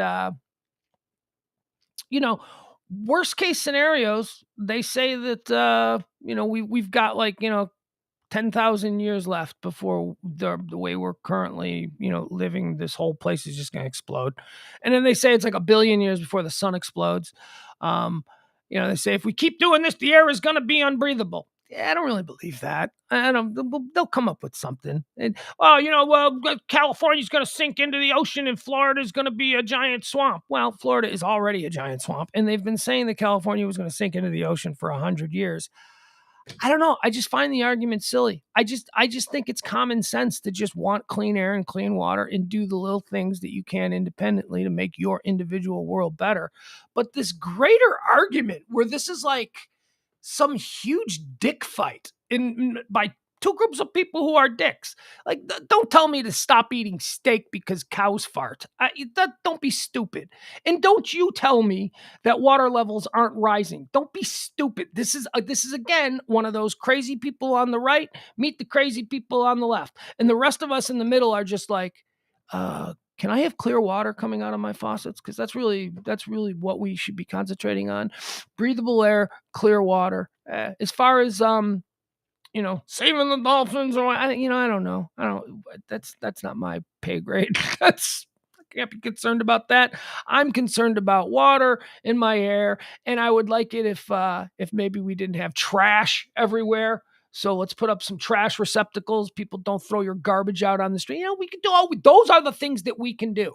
The much larger things, you got some 19-year-old college chick arguing with some, Alabama muffler shop guy about carbon neutral taxes. Shut up, both of you. You guys are not, you're just creating this echo chamber where the rest of us are like, neither of you know what you're talking about. Again, if a dude with a degree from a fancy school who has dedicated his life to these things says something, I'm going to go, okay, all right, I got that. But then if he's wearing an Exxon patch on his jacket, I'm going to go, that's interesting. That's okay. So you who work for, I don't know, it's complicated, but Earth Day is tomorrow. So here's what you can do. Don't throw your trash on the side of the road. I don't know what else to tell you about it. Earth Day. It's another one of these divisive subjects that I don't understand why it's a divisive subject. We all live here. I don't understand why the idea of treating this place nice is somehow bad. That seems so completely weird. And again, I'm not going into the greater, more complicated subjects because those are left to greater minds than me. I'm just boiling this down to the most basic thing. So we shouldn't be nice to the earth. So we shouldn't actually care about the water in our streams and all that kind of stuff. I don't know. But why do you care? Hippie? I just don't like paying for bottled water. I like to drink water out of the tap, and I would prefer it if that stuff was still good. All right, what else is happening here? So that's tomorrow. That's Earth Day. New Jersey is trending. New Jersey is trending because today, recreational weed is legal in Jersey. That's right. On April the 21st, year of our Lord 2022, there are 13 legal recreational marijuana dispensaries opening throughout the state of New Jersey. Now, I think everybody knows that I love that business. Boy, you want to talk about the building multi-billion-dollar industry that is just percolating. And if you guys want to make money, that is the one that's coming. Everybody says it's coming. I missed it with the internet. I was like 22 years old, and people were like, the internet's going to make everybody a billionaire. And I'm like, it's a fad. Right? So, I mean, there have been a couple of these situations in my life where I've gone, yeah, I missed that one. Missed getting involved in that one. Missed getting involved. This is one. The legal cannabis market. It's out there. Everybody knows it is a slow moving iceberg. We have seen it coming, and people are getting super rich. People are, oh my God. So 13, I believe it is 13 recreational dispensaries have opened in the state of New Jersey today. And here's my big problem with that. Yesterday was 420. Why didn't you open yesterday? Why wasn't yesterday the day that you did? Do you know? Well, I guess it's because you would have massive opening day business on 420 anyway. The lines at dispensaries in states where it's legal were insane yesterday. I saw a friend of mine on Twitter who lives in Illinois who said, I just wanted to go down and pick something up. I should have gone on the 19th. Shouldn't have gone on the 20th. And he had a picture of the line at the Curaleaf store, which was a store that I like. If you're in the South suburban Chicago area, I believe it's Ridgeland at 83, somewhere like that. I want to say just north of College Drive on Harlem. Or is it Harlem? It's Harlem. Yeah, it's Harlem, just north of College Drive. He showed the line at the Curaleaf, and there were like thousands of people in this line. It was wrapped around the block. It was crazy. Yeah. So anyway, there you go. New Jersey is trending because everybody's happy. And the weirdos, never mind. Don't want to get into it. T-Mobile is trending. Okay, now this sounds like this T-Mobile story. I read it and I'm like, I had to scroll up and I'm like, is this an ad? Is this an advertisement for T-Mobile? Or is this a legitimate story? So I cross-referenced it to see if there were other likes. And there are. This is now it certainly will be an ad. We will certainly be hearing this as an ad. But T-Mobile, here's the headline. I'll read the headline to you and then tell you why, it sounds like it's an ad. The headline is T-Mobile is named the fastest wireless provider in the United States. That sounds like a T-Mobile ad, right? I mean, hey, free pub is the best pub. T-Mobile was named the fastest cellular service in the United States for Q1 by market research on the state of U.S. mobile and fixed networks. Digging into data, let's see here. T-Mobile had a median download, and this doesn't mean, I don't know. Some of you people might know what this means. T-Mobile had a median download speed of 117.83 Mbps. 117.83 Mbps, okay? That was the median download speed for T-Mobile. Number 2 was Verizon Wireless. Verizon Wireless ranked second with 62.62 Mbps. Think about that. So T-Mobile's at 117 and Verizon Wireless is in second at 62. I mean, that is an ass kicking. That's not even close. And then AT&T came in third at 56. So the fastest download times were T-Mobile, median download speed of 117, Verizon, median download speed of 62, and AT&T came in third with a median download speed of 56. T-Mobile also outranked competitors in 5G performance in Q1. The carrier, T-Mobile, boasts 191 Mbps download speeds for 5G devices, followed by Verizon, which has, look at this again. It's not even close. So for 5G, T-Mobile is at 191. And for 5G, Verizon in second place is at 107. 191 versus 107. And AT&T for 5G is, well, it's not even ranked. The AT&T, they just do for 5G speed. They just do T-Mobile and Verizon. All right, there you go. There you go. It sounds like a commercial to me. But as you know, we don't do commercials on this show. But hey, T-Mobile, if you want to donate to the show, we're coming to the end of the month. We would certainly like to take a donation from T-Mobile to keep us going. And I'm not T-Mobile. I'm AT&T. I'm perfectly fine with AT&T. And I used to think, I always thought T-Mobile was like for the kids, for like, it's like wasn't any good or whatever. I don't know. I guess I'm wrong. They have the pink stores, with the pink lettering. But honestly, T-Mobile, you want to donate to the show? There you go. You've got all of your ways there. Venmo, PayPal. This show is struggling. It's end of the month. End of the month. That's anxiety. They asked earlier, what's keeping you up at night? That primarily. But I don't want to jump on it. I don't want to pound that over the head. Donate to the show. Give us a tip. Help us out. Whatever you can do, we would greatly appreciate it. Let's see what else is happening here. So The Masked Singer is trending. This is not a show that I watch. Oh my God. Do you guys remember like 20 years ago when we would see clips of Japanese TV? Like we'd see clips of TV shows that were on in Japan and we would go, the hell is going on over there? What the hell? That is some crazy off the wall. Like Japanese TV was always like just insane. It was balls nuts. Well, now that's American TV. American TV looks balls nuts.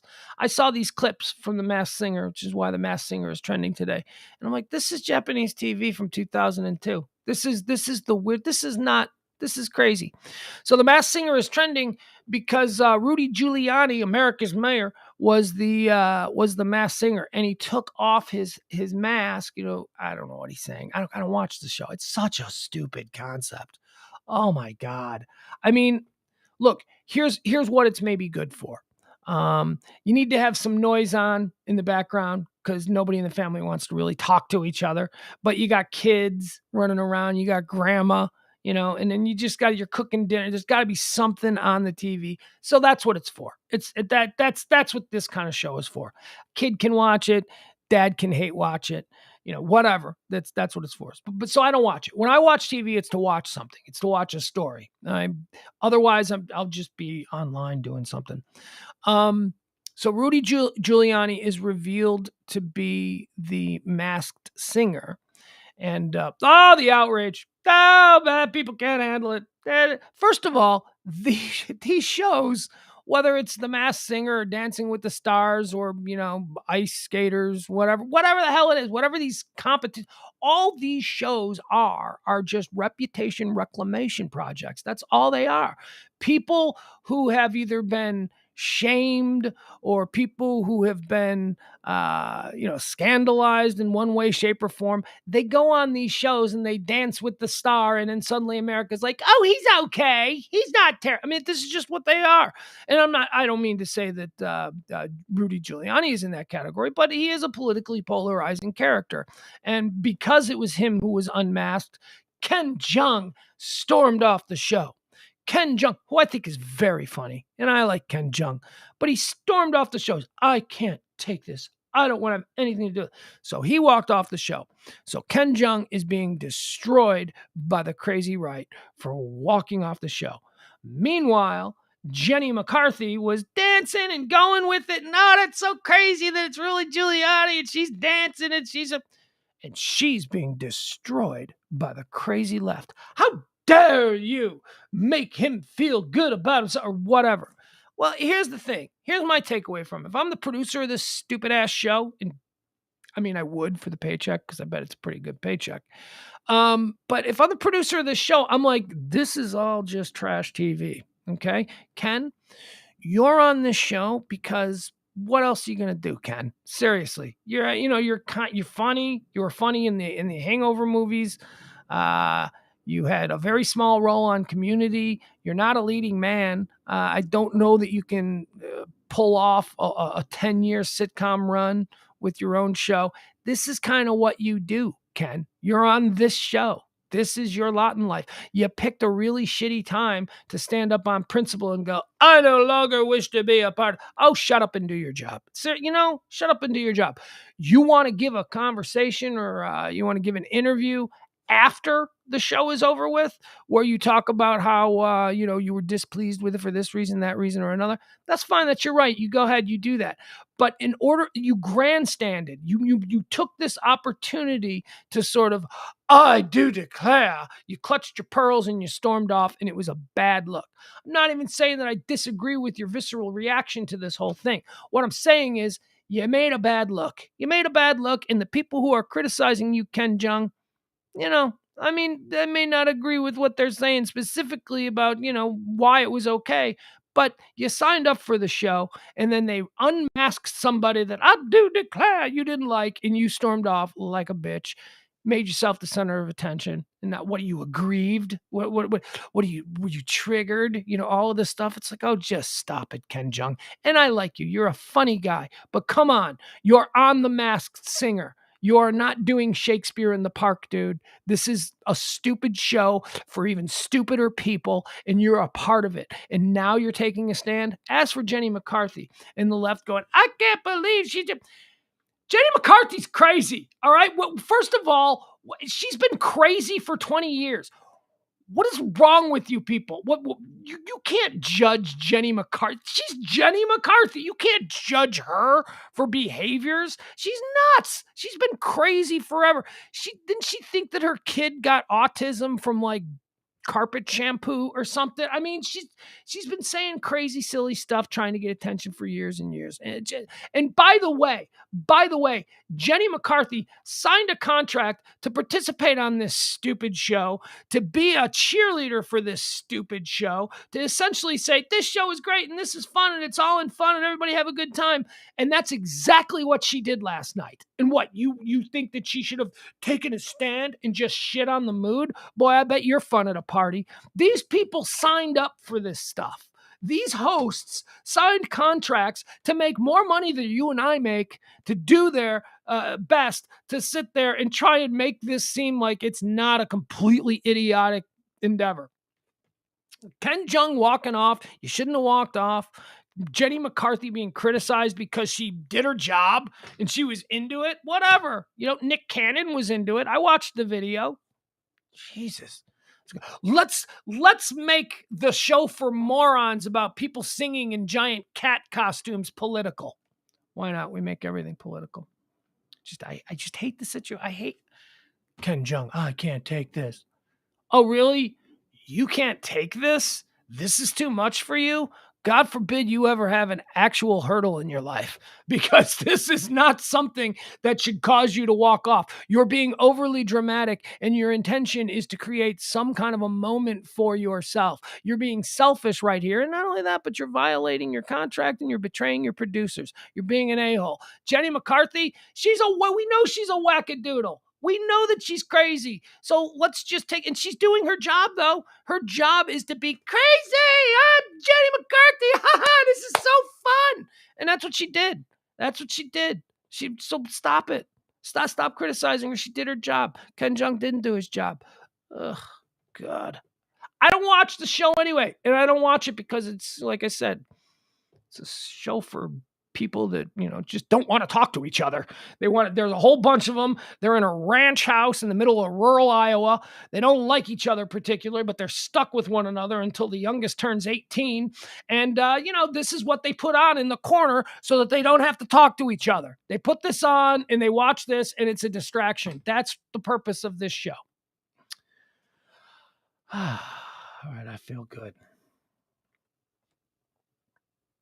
Will says, Twitter is not representative of real life. It's less than 18% of internet users, and I bet half are political bots.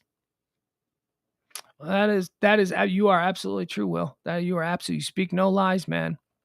Speaking Twitter, you can go out in the real world. You can go out to I don't know, the gas station, right? And you're waiting in line, and you can say to the person in front of you, "Hey, did you hear about this?" Something that's trending #1 on Twitter, which is why I use mostly Google News trends and stuff like that. That's why I don't really lean heavy on Twitter trends. But you can say, "Hey, did you hear about this on Twitter? It's got everybody a buzz." Nobody's gonna know. First of all, hardly anybody's on Twitter. I don't know anybody on Twitter. Everybody I know, they're on Facebook. But then again, I know old people, and Facebook seems to be the place of old people. It really does. Younger people are on Twitter, or even younger people are on Instagram. I don't even know who's on Twitter. Me. Weird people like me are on Twitter. But even I know that it's not any representation of what the real world is at any given moment. And yet, for some reason, it seems to have an inordinate amount of power to push the actions of corporate America. Oh boy, you start trending poorly on Twitter. Try tell those people that what me and Will agree on, that it's really less than 18%. I don't even know if that's a real number, but it sounds right, so we're going to go with it. Okay, so we did T-Mobile, we did The Masked Singer. What else do we have? Oh, Oscar De La Hoya. Here's another boxing story. Oscar De La Hoya is accused of sexual assault by a former employee at his tequila business down there in Mexico. She says that on numerous occasions, Oscar De La Hoya sexually abused her, harassed her, and did all of this stuff. The higher-ups in the tequila company were told about it. They did nothing, so now this woman is filing suit against Oscar De La Hoya. I don't know what to tell you about Oscar De La Hoya. Do I believe that Oscar De La Hoya sees a probably very attractive woman in Mexico and thinks that he can just have her? Yeah, I believe that. That seems to track with what I think Oscar De La Hoya probably thinks when he walks around in the real world, that he can have anybody he wants. He's got money. He's good looking. Yeah. Hey, didn't he dress up like a woman? What was that? What's this? Speaking of Rudy Giuliani, I mean, but didn't Oscar De La Hoya also dress up as a woman? Wasn't that a thing? Wasn't he like accused of being a crossdresser at some point? I don't know. Accused. Again, you can accuse anybody of anything, and if it's fantastic enough, it'll just track online, and then suddenly everybody believes it. And then years later, you got a guy like me staring at a live stream, going, "He's a crossdresser." I don't know that to be true. I just remember there was some weird story. Well, thank you, Will. Will says, "I'm the only non-financial Twitter account that I follow. I follow news. I follow Twitter for breaking news, and I follow a lot of comedians. But yeah, that's it. I mean, I'm just not out there following randos because they've got hot takes. Even though I am a rando, and I would like you to follow me, Pugs and Co on Twitter @Pugs and Co. I would like to have a nicer Twitter following than I have, but I do appreciate people like Will." Robert Morse has died. Robert Morse was an actor. He's one of those, I know that dude. He's one of those actors. He was on Mad Men. All right. Should we play I know that dude. Should we play that game? He died. He's 90 years old. All right, let's see here. We'll pull him up. Robert. Yeah, there he is. First one. Boy, that's the honor of being dead. When you die, you're the first of your name who gets pulled up. He was the old man who ran the company, right? This guy right here from Mad Men. You watched Mad Men? This guy, you've seen him a bunch of stuff. He's been around. Make it bigger. Does that work? Yeah, that guy. There he is. That's him from Mad Men. All right, he died. He was 90. Robert Morse, we hardly knew ye. Rest in peace. JFK is trending. JFK is trending because JFK is a great grandpa. Well, he's been dead for years, but he's a great grandpa. JFK's granddaughter, Tatiana Schlossberg Blinklenstein, whatever. I don't know what a crazy Illuminati genetic family she's created. She welcomed a baby. What is this, a baby boy? I don't know. Let's see here.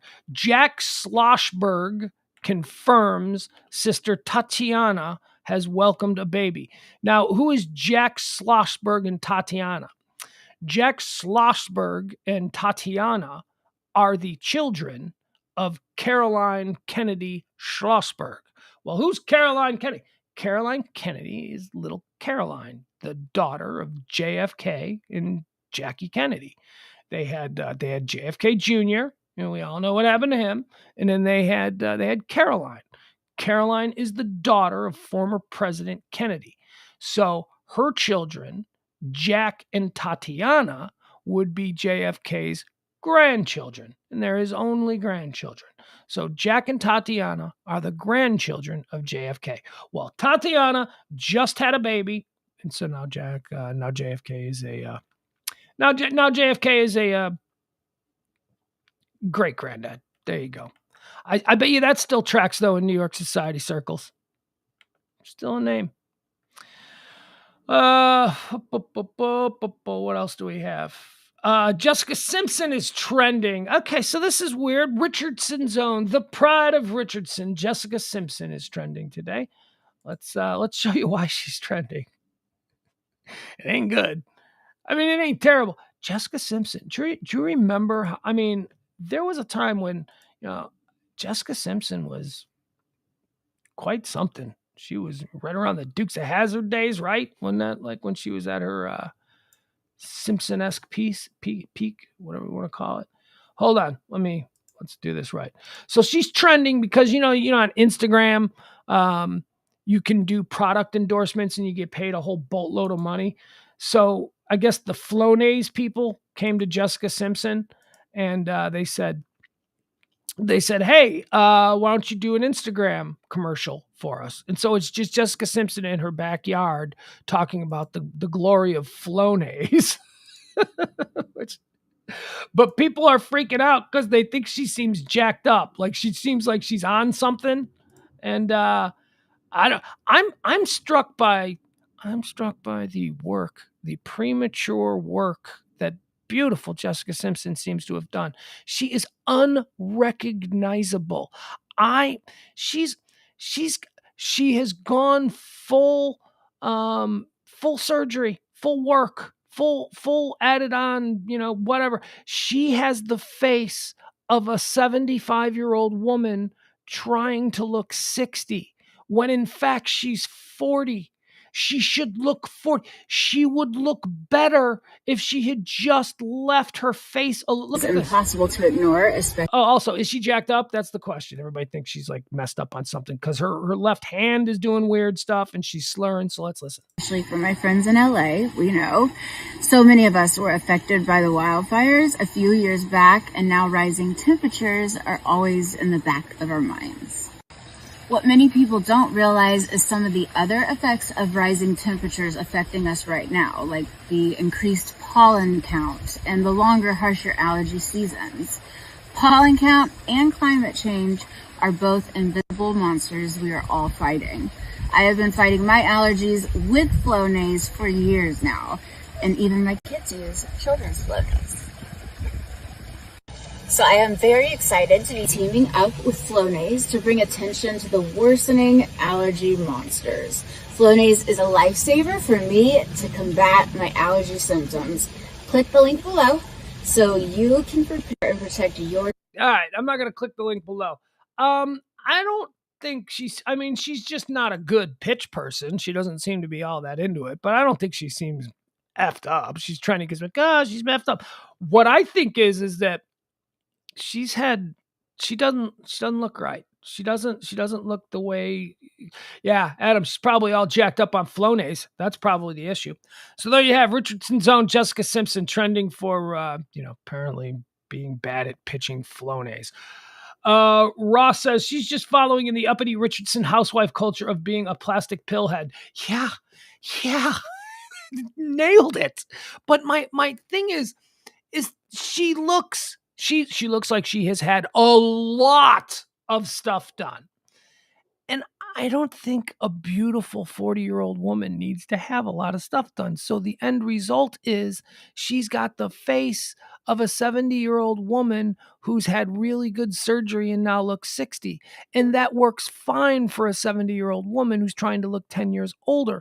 But she's a 40-year-old woman, and the after effects is that she accidentally made herself look older. She made herself look like an old person who's had a lot of plastic surgery, as opposed to like a 40-something pretty girl who's, showing the natural signs of aging that a good plastic surgeon could have fixed. She could go to a plastic surgeon at 40. There's nothing wrong with that, and get appropriate work done. She looks like she went full Lucille Bluth.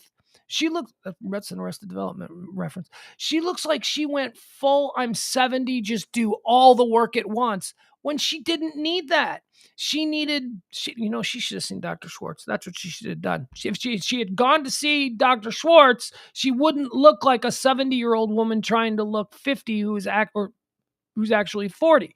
She would look like a 35-year-old woman who hasn't had any work. But she didn't. She just went, because she's got money to burn. She probably went, oh, you know what I'm doing next? Oh, you know what I'm doing next? That's what they do. That's what these rich people end up doing. And God bless the plastic surgeons who just keep cashing their checks. But, she should have gone, okay, so this year, here's what I'm going to do. I don't like these crow's feet, so I'm just going to get these smoothed out. Boom. That's it. Smoothed out.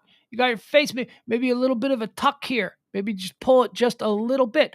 But instead, she looks like she went with like the full new face. Just give me everything. Just wipe it clean and just put a whole... Ay. So I'm telling you, one of the most important things when you have a plastic surgeon is you got to find somebody who's actually going to be invested in your, not wellness or happiness, or somebody who's actually going to be invested in the outcome, because you're a walking billboard for them. Whoever did that work on her, they went way too far. They should have. All right. What else do we have that's trending here? This is kind of a cute one. Oh, look at this. We're just at the top of the hour. World's oldest dog is trending. We'll give you this story. We'll pull this up. The world's oldest dog is a Chihuahua named Toby Keith. little Chihuahua named Toby Keith. Toby Keith lives in Florida, I think.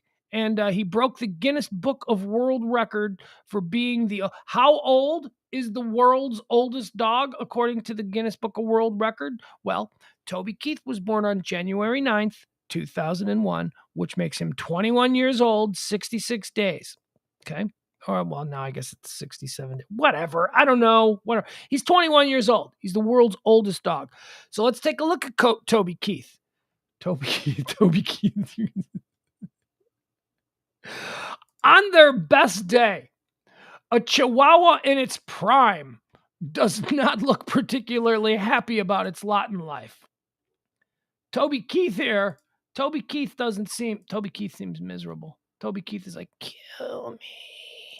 She's keeping me alive. Kill me. I should have been dead 10 years ago. All right, here's Toby Keith. Here we go. This is Toby. Look at him right here. The picture on the left. He's like, kill me. She's dressing me up. This is humiliating.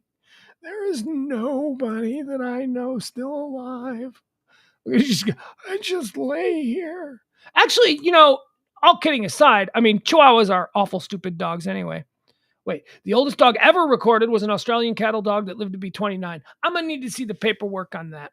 I'm gonna need to see the paperwork on old 29-year-old cattle dog. I don't believe that you had the appropriate dates. Well, there you have it. Toby Keith. People can't believe how good he looks for his age. He does. He probably went to a different plastic surgeon than Jessica Simpson did. People can't believe how good he looks for his age. Dog's owner, Gisela Shore, told the Guinness Book of World Records. She's had him most of his life. I adopted him from a shelter when he was a puppy. Shore met the pup after an elderly couple surrendered him because they could no longer take care of the Chihuahua. I was introduced to a tiny tan chihuahua they had named Peanut Butter. I later changed it to Toby Keith. Toby Keith. Oh, yeah, there's more. There's more pictures of Toby Keith. There's more. We'll go through these. Why not? We're at the end of the show. Who doesn't like dogs? Who doesn't like dogs who live every day, every moment, every second, every breath is another adventure in excruciating pain, but they lack the ability to express this? Well, that's dark. It's a little dark old Toby Keith. All right, here we go. Let's see what this is all about. All right, so here's more Toby Keith video. My name is Gisela Shore, and this is my 21-year-old dog, Toby Keith. How do I make it bigger? He was born January 9th, 2001. He's been... All right, let's start this off. How do you start it over? I hate this. I hate TikTok. I hate whatever the fudge this is. How do you start it over? Been with me since he was a puppy. Kill me. I want to die. So He's in pretty good health considering his age. Every time you touch me, it's like and he does a lot of sleeping. But other than that, a lot of sleeping. He's doing great. Godspeed to you, Toby Keith. World's oldest dog, 21 years old. Oh, is this one better? Is it better? Nah, we don't need it. All right, there you have it. Yeah. Adam, he's the only dog alive to have a 9/11 hot take. That's my line. Adam says he's the only dog alive to have witnessed 9/11. Hashtag never forget Toby Keith. That's great. That's great. It is true. Oddly enough, Toby Keith also believes that those buildings came down by some form of government conspiracy, which they left out of the story because, you don't want to be polarizing with the Toby Keith story. That's funny. That's a great line, Adam. Only dog alive. That's funny. All right. What else do we have? Oh, so men's magazines, that's the thing that was trending, men's magazines, because Elisha Cuthbert, who, I don't know, honestly, until just the last couple of days, I'd have been hard-pressed to make any sort of distinction between Elisha Cuthbert and Amanda Beard, or Beers, or whoever it is. They both came around. I don't know. They're both right? They're hot, attractive, young women of a certain generation who did the same kind of movies that I didn't really go see, but I would see them on talk shows. So I don't know. So Elisha Cuthbert is talking now about how objectified and traumatized she felt back when she was posing for Stuff, FHM, Maxim. Do you remember the era of the men's magazine that didn't show nudity? It was what a weird hiccup in American, pop culture. That was a very big, the men's magazine. And it was almost the thing that was so over the top, bro, let's objectify women. And look, objectify women, that's a word that is used from a certain point of view. Personally, I know a whole lot of women who really want to be objectified. They work very hard at the way they look, and if they go out and they don't get comments, then they're upset about it. So, well, let's not get into that. But she's talking about how she felt now as an older person like she was objectified and forced to maintain a sexy persona because of the culture of men's magazines, which were everywhere between the mid to late 90s and the early 2000s. So to Elisha Cuthbert, I say, tough. You did it.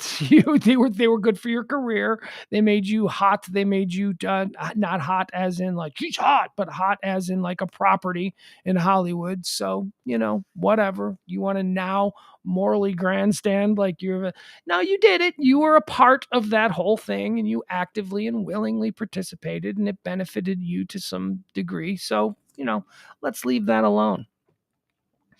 Also, MILF Island is trending. Now, this is funny. MILF Island is trending. So I saw MILF Island trending. And look, I bet you some of you just heard me say MILF Island. And I bet some of you are like, oh, yeah, what is that? One of them like Amazon reality shows? I saw that MILF Island was trending and I just rolled my eyes and ignored it. And I was like, oh, God, TV is getting so stupid.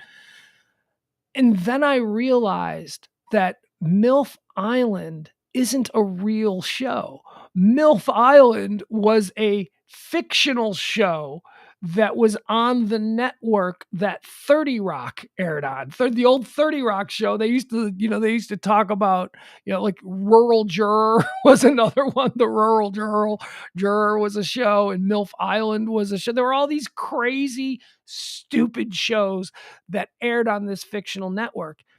And why I thought it was interesting, the whole reason MILF Island is trending is because somebody tweeted something that said, which 30 Rock fictional project do you think was the best one and could actually be a TV show today? So then a lot of people said MILF Island, MILF Island. Other people, again, they said Rural Juror, but whatever. So my point is, that tweet is absolutely 100% right, because when I saw MILF Island trending, I just assumed that it was a real show. I just assumed in 2011, when watching an episode of 30 Rock and they announced a new show on the network called MILF Island, it was side-splittingly funny. The concept that something that moronic could actually make it onto a television screen was absurd, and it was a joke. But now here I am in 2022. I saw it trending and I just assumed it was a real show. I saw nothing funny about it until I remembered that, oh my God, that's not a real show. That's what's happened to us. Sort of look at our culture in this country. And I talked about it earlier with the Masked Singer show, where I said, remember we used to watch shows from Japan? We'd see clips of these crazy ass TV shows from Japan and we'd be like, oh my God, those people are nuts. Well, now we've got shit like the Masked Singer and stuff. And we're like, okay, so we've crossed that bridge. We're now doing that. MILF Island is another. Is there a clip of MILF Island? Can we see a trailer? Because if I remember correctly, it was a bunch of like Real Housewives looking milfy women in bikinis on an island with like a bunch of like 12-year-old boys. I think that was hold on. Let me see. I don't even care if I'm not going to be allowed. Hold on. Let me see. Yeah. So you want to? Oh yeah, we do. Okay, here we go. Okay, so here is oh my God, this is so fun. Okay, good. Oh no, I don't need to do that. We don't need to do that. All right, so here is the actual promo from 30 Rock for MILF Island, which at the time was a joke concept for a show, which just today I thought, oh, is that a real show? All right, I'll never watch it. All right, here we go. This was how MILF Island was presented as a joke years ago on TV. Coming up on the season finale of MILF Island, holy hot mamas. But who will be the final mom you'd like to meet? Oh, you know. I came here to be number one. Coming up next here on NBC. You guys gonna do any work today, or? All right, so there you go. So that was the promo for MILF Island, and it was a bunch of like, sexually advanced women and on an island with 12-year-old, 13-year-old boys. All right, there you go. That's all I got. Let's see here. Adam, are you making 30 Rock jokes? Because I need to go back and rewatch that series. I need to go back. My son and I started watching 30 Rock and we enjoyed it, but then we jump around so much. We are currently like we're probably like on season 1, episode 8 of 30 Rock. We've gone through the entirety of Community twice. God, he loves that show. We've gone through the entirety of, and I've got my kid this weekend. It's weekend with boys weekend. So, I got to think about what we're going to watch. We did 30 Rock. We did, we're like 10 episodes into The Good Place. We're like I said Community. We go through Community. God, he loves Community. Let's just watch Community. We did all of Ted Lasso. We did all of What We Do in the Shadows. There are a couple. Oh, we did all of It's Always Sunny in Philadelphia, which maybe I shouldn't have been watching with a 12-year-old, but it's humor. It's humor. What else? We need to jump back into 30 Rock. Oh, and I discovered a new show. On Apple TV called Mythic Quest, which I watched the first pilot episode of it, and I went, "Oh, this is good. I'm gonna watch this." It's a Rob McElhenney show, and if you know who Rob McElhenney is, he plays Mac on It's Always Sunny in Philadelphia. But the interesting thing about Rob McElhenney that I always like to point out is that he plays Mac, who is sort of like a dumb, sort of do nothing kind of character on that show. But in reality, he's the creator, the showrunner, the inventor, and the head writer of that show. Rob McElhenney is a very, very gifted television creator and producer who also plays Mac. He's also married to Caitlin Olsen, who plays Dee on It's Always Sunny in Philadelphia. So he created this other show called Mythic Quest, which I only recently had become aware of, and it's got two seasons now. It's on Apple TV, and the pilot was good. It was funny. I mean, you have to like Rob McElhenney's sense of humor. You have to, it's not going to be for everybody. He plays a game designer. He designed this game called Mythic Quest, which is like the largest selling role player game in the history of games, and it's worth billions of dollars. So he's this kind of eccentric creative director of this gaming company now, and it's just a workplace comedy, and it's about the people who work in this gaming business. It's good. It was good. I watched the first episode, and I didn't watch any more because I'm like, okay, I can jump into this with my kid. My kid loves these kinds of games. He loves Mac. He loves, and it's got a whole bunch of people, not a whole bunch of people, but it's got people from It's Always Sunny in it. F. Murray Abraham is one of the stars of it, which is interesting. And Danny Pudi. We love Community. So Abed from is it Abed? Yeah, whatever. Danny Pudi from Community is also in it, playing a completely different role, which is so good. I am so happy to see Danny Pudi doing something other than the character that he portrayed in Community, because he portrayed that character in Community so well that I actually thought, is he really autistic? Is he really an autistic, creative kind of socially awkward? He was so good in that character that I wondered, because I hadn't seen him in anything else since Community. I was like, maybe that's all he can do. Is he just a one-trick pony? And now he's in this Mythic Quest playing a completely different kind of character, like almost like a Wall Street financial bro type guy. Totally different character. So that's good. Mythic Quest. I don't know. I only watched the pilot. I can't completely endorse the series, but I thought the pilot was good. So I'm going to sit on that. I'm going to introduce it to my kid this weekend, because he gets mad when we watch things, and rightfully so. He wants to have the experience to be shared. Like, he doesn't particularly love when we start watching series that I've already seen, because, then I know what's coming up and I have some sort of advantage over him as far as, if you pay attention, this is funny.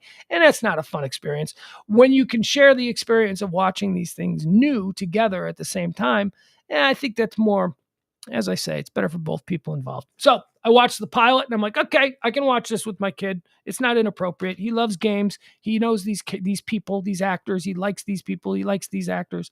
We'll move forward. All right, let me see. What else do we have? So MILF Island was trending. What's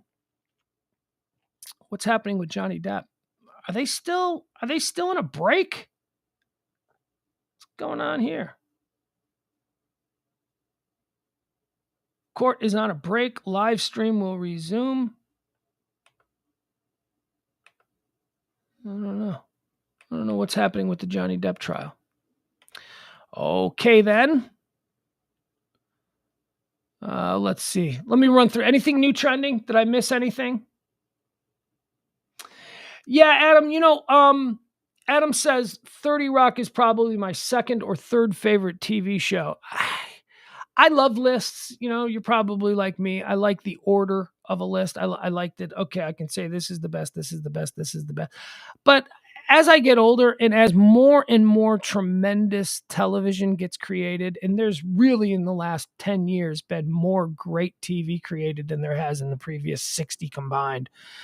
As more and more, I don't know that there can ever be an accurate list, because although I agree with you that 30 Rock is probably, as far as the half-hour sitcom format goes, one of the funniest of all times, I don't know. I think there would be a lot of ties. Like, the number one funniest sitcom of all time.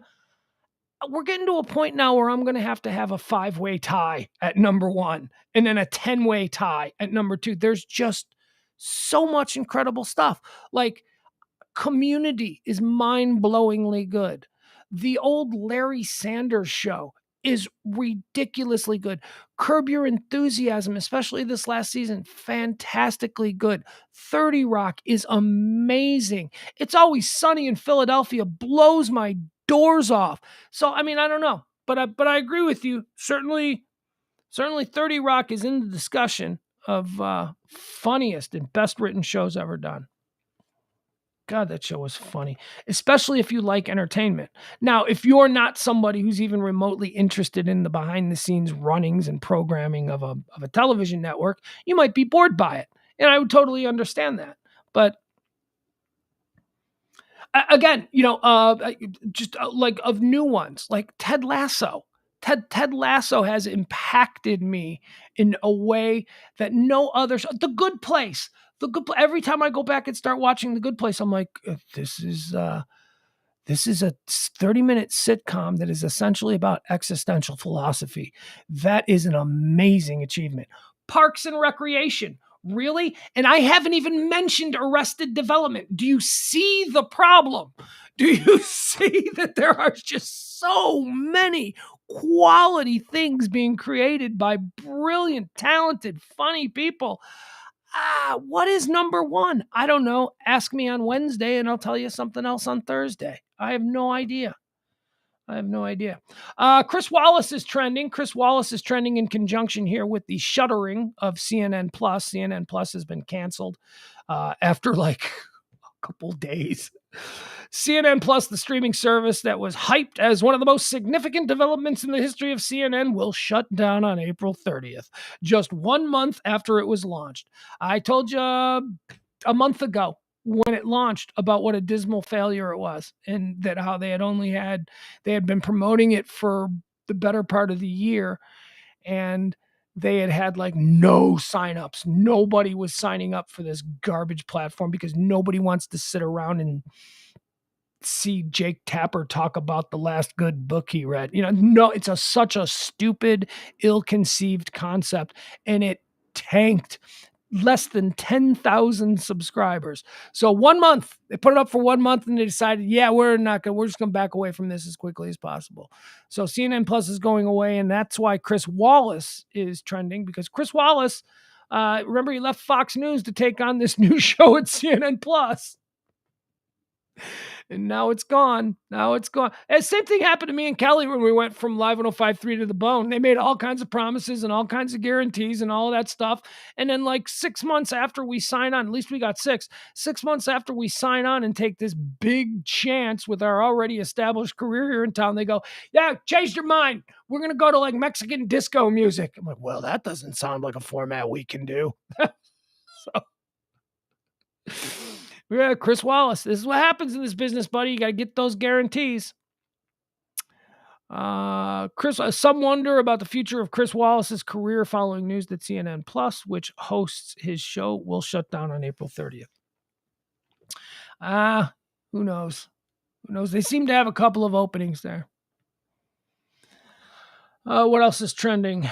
Yeah, CNN Plus. Look, I could talk for an hour on CNN Plus. CNN Plus was an absolutely ludicrous idea. Just the premise that the people who watch CNN were somehow so interested in the off news lifestyle of a Don Lemon, a Jake Tapper, an Aaron Brett. Nobody cares. Nobody, the reason that we only care about them is because we tune in to learn news and you put them there. Take them away and replace them with somebody else, and we will watch the person you replaced them with. There is nothing special about these people. They are not late night talk show hosts. They are not our radio hosts that we listen to and love their opinions on everything. These are people who are basically well-paid stuffed suits. Stop acting like we care about cooking tips with Anderson Cooper, because nobody does. And it's been proven. You got nobody to sign up for your stupid streaming service. How about streaming news? Again, I go back to this. How about news, CNN? Do news. Do a streaming service that is available via an app so that people can watch it, because, CNN's got like a big problem with people trying to watch CNN channel on their smart TVs because you got to go through cable and there's all kinds of these licensing agreements that they've gotten. Oh my God, stop it. So, why not just do an app that is another news channel? But here's the hook. This one is actually gonna do news. It's not just gonna do politics. CNN thinks that political discussions are the only thing that constitutes news. And I'm here to tell you, they're not even remotely news. The way the sausage is made in Washington is not news. Wildfires is news. Plane crashes is news. Shootings. Do an entire channel. CNN, how about an entire streaming channel that only covers violence in this country, that only covers urban crime, urban violence? Let's do story after story about a stabbing in the Bronx, followed by, a gunfight in the streets of Las Vegas, followed by that's news. That's real crime information. Give us stuff about, a protest over a pipeline issue. Give us something about airline delays. Give us something about, the next great pandemic that is coming. But stop just having a Republican and a Democrat and talking about stupid, this is how the sausage is made arguments. My God, that's not news. We're not informed about the world around us because all you're doing is pitting one side against the other. Stop it. Nobody gives a shit who you voted for. That goes for you on the right and you on the left. Nobody gives a shit. Stop making rock stars out of bureaucrats. They're incredibly uninteresting rock stars. At least the good ones are. If you're a good civil servant, you're not interesting. There's nothing about you that should make you a celebrity. But that's where we are. We're in the era of let's make celebrities out of congressmen. We're not supposed to know congressman's name. You're supposed to know your own congressman's name. That's it. That's the only congressman whose name you're supposed to know is the one who represents you, because it doesn't concern you what the congressman from Nevada's 5th district thinks about some global issue. That's not a thing. Make sure that your congressman is representing your values, and that's it. You got people in Georgia all upset about some congresswoman from Michigan. What?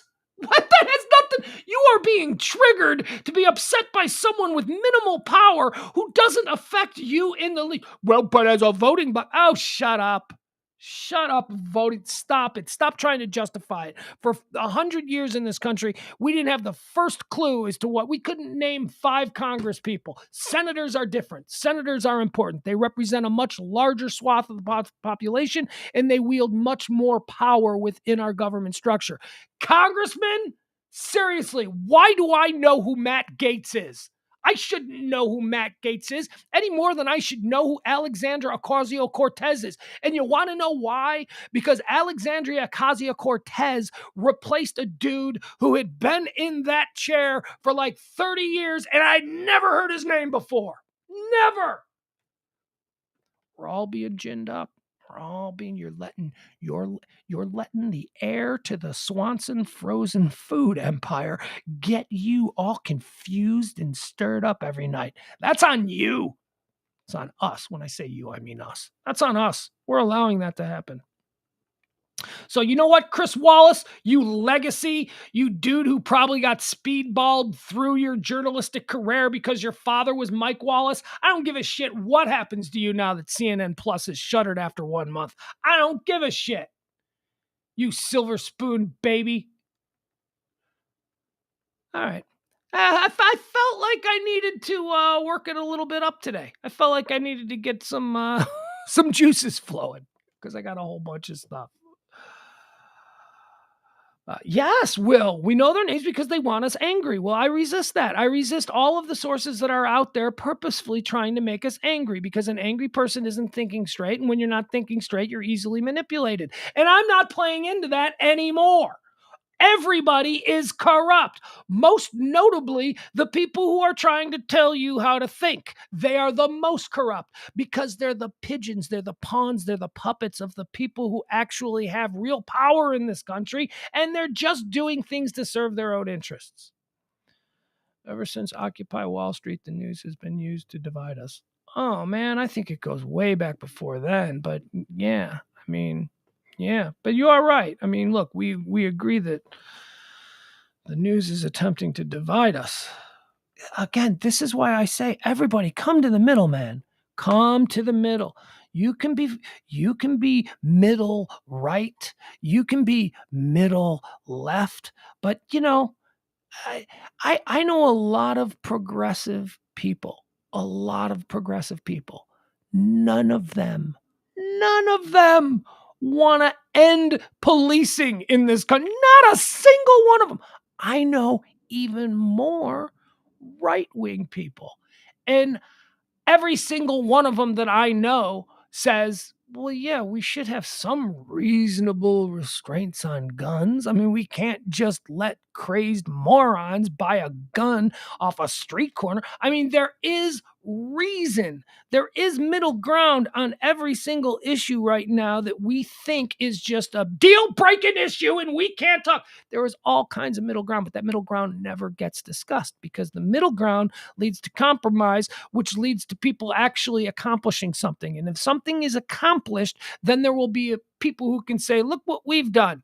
When we live in a society where the only progress that an individual can make in the political realm is to say, they're not doing anything.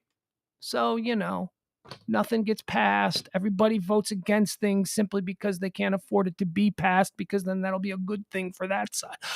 Oh, it's crazy. It's crazy. I'll tell you, benevolent dictator.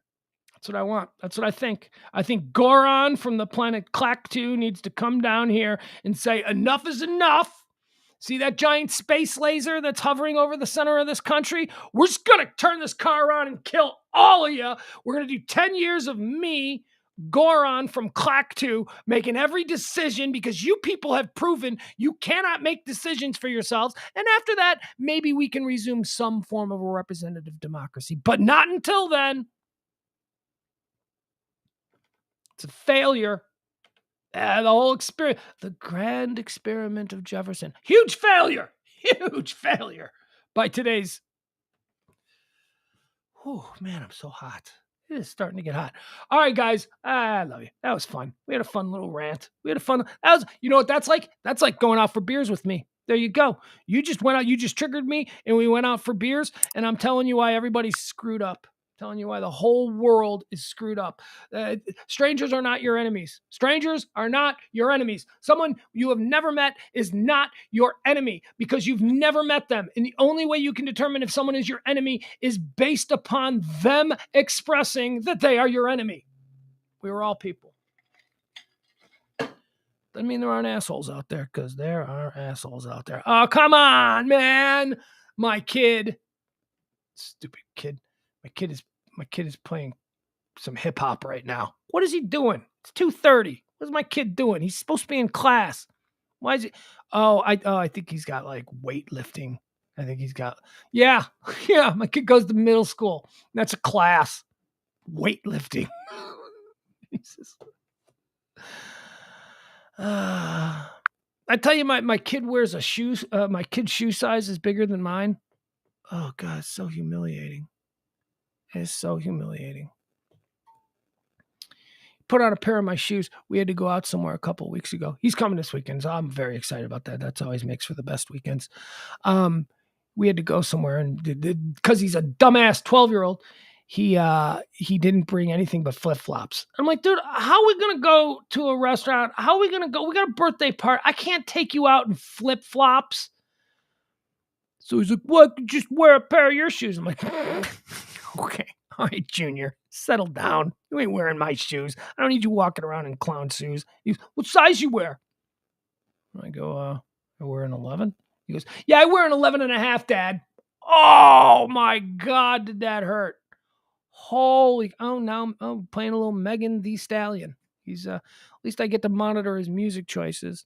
He's playing Body by Megan Thee Stallion. I don't know. I can't judge his musical tastes. I just can't. We're not allowed to do that. We just encourage one another for liking music. All right. Let's see if this will work. I'll turn it off this phone. There you go. I expected any moment for this to end, and suddenly we'll hear some like Megan Thee Stallion or Lil Baby. Whatever.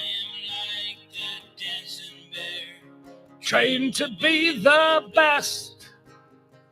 I am na na na na na.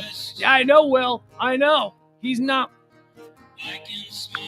He's so big. He's getting so big. 12 years old. I am not small. I am 6 foot tall. I am well over 230 pounds. Yeah, I'm well over. Trust me. I got to get down there. I am not a small person. I have never been a small person. I played offensive line. I played tight end. I played linebacker. I am not a small dude. And my kid is not tall. I mean, I'm still taller than him. I got a good foot on him, but he is wider than I am. He's not fat. He's not fat at all. He's in good shape. He's just thick, and he's lifting weights, and his calves. Holy crap. His calves are like tree trunks. And he wears a shoe hat. He sent me a picture. He got new Jordans. And they're really cool. He got really cool Jordans. Sent me a picture last week. And he's like, look what I got. And I'm like, oh man, those are sweet. And I said, I'm going to have to borrow them. And he sends back, they're a size 12. They won't fit you.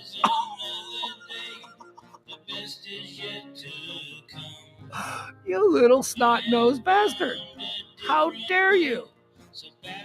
And then I get his, Dad, I deadlifted 200 pounds. I get his reports on his, because apparently here in Texas, they take football playing seriously. They're already like doing weight training and stuff for 8th grade football.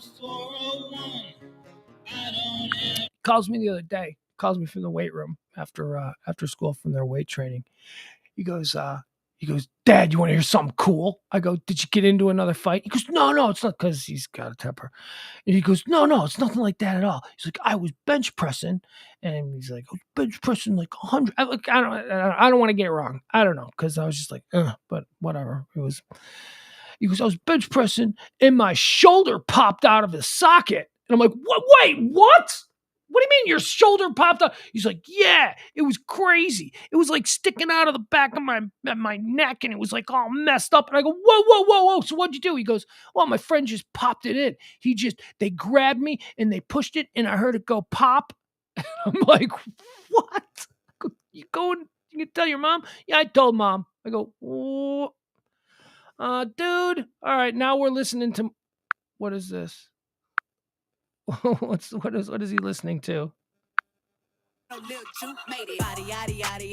This is what he's listening to. He just changed it. All right. Kids in their damn music. You kids in your damn music. We're in another one of these wars. All right. Have a good one, kids. His shoulder's fine. He's like, oh, it was sore. Really, it was sore the next day. Couldn't move it. It was there. I'm like, okay, whatever. That's fine. Will says, I got my son into boxing. He's only had one fight since. Jack the kid up. Nobody bothers him anymore. Yeah. Well, just, Will, our task as the father is to make sure that our kid isn't the bully, though, right? I mean, my kid's, been in like jujitsu and wrestling and all that stuff. His mother and her husband, my son's stepdad, they're very into that stuff, and so they've taken a real lead, a little bit more, in sort of his being able to take care of himself, which is wonderful. But the fear is that our kid will be the bully, but I don't see that being possible. My kid has too big of a heart. All right.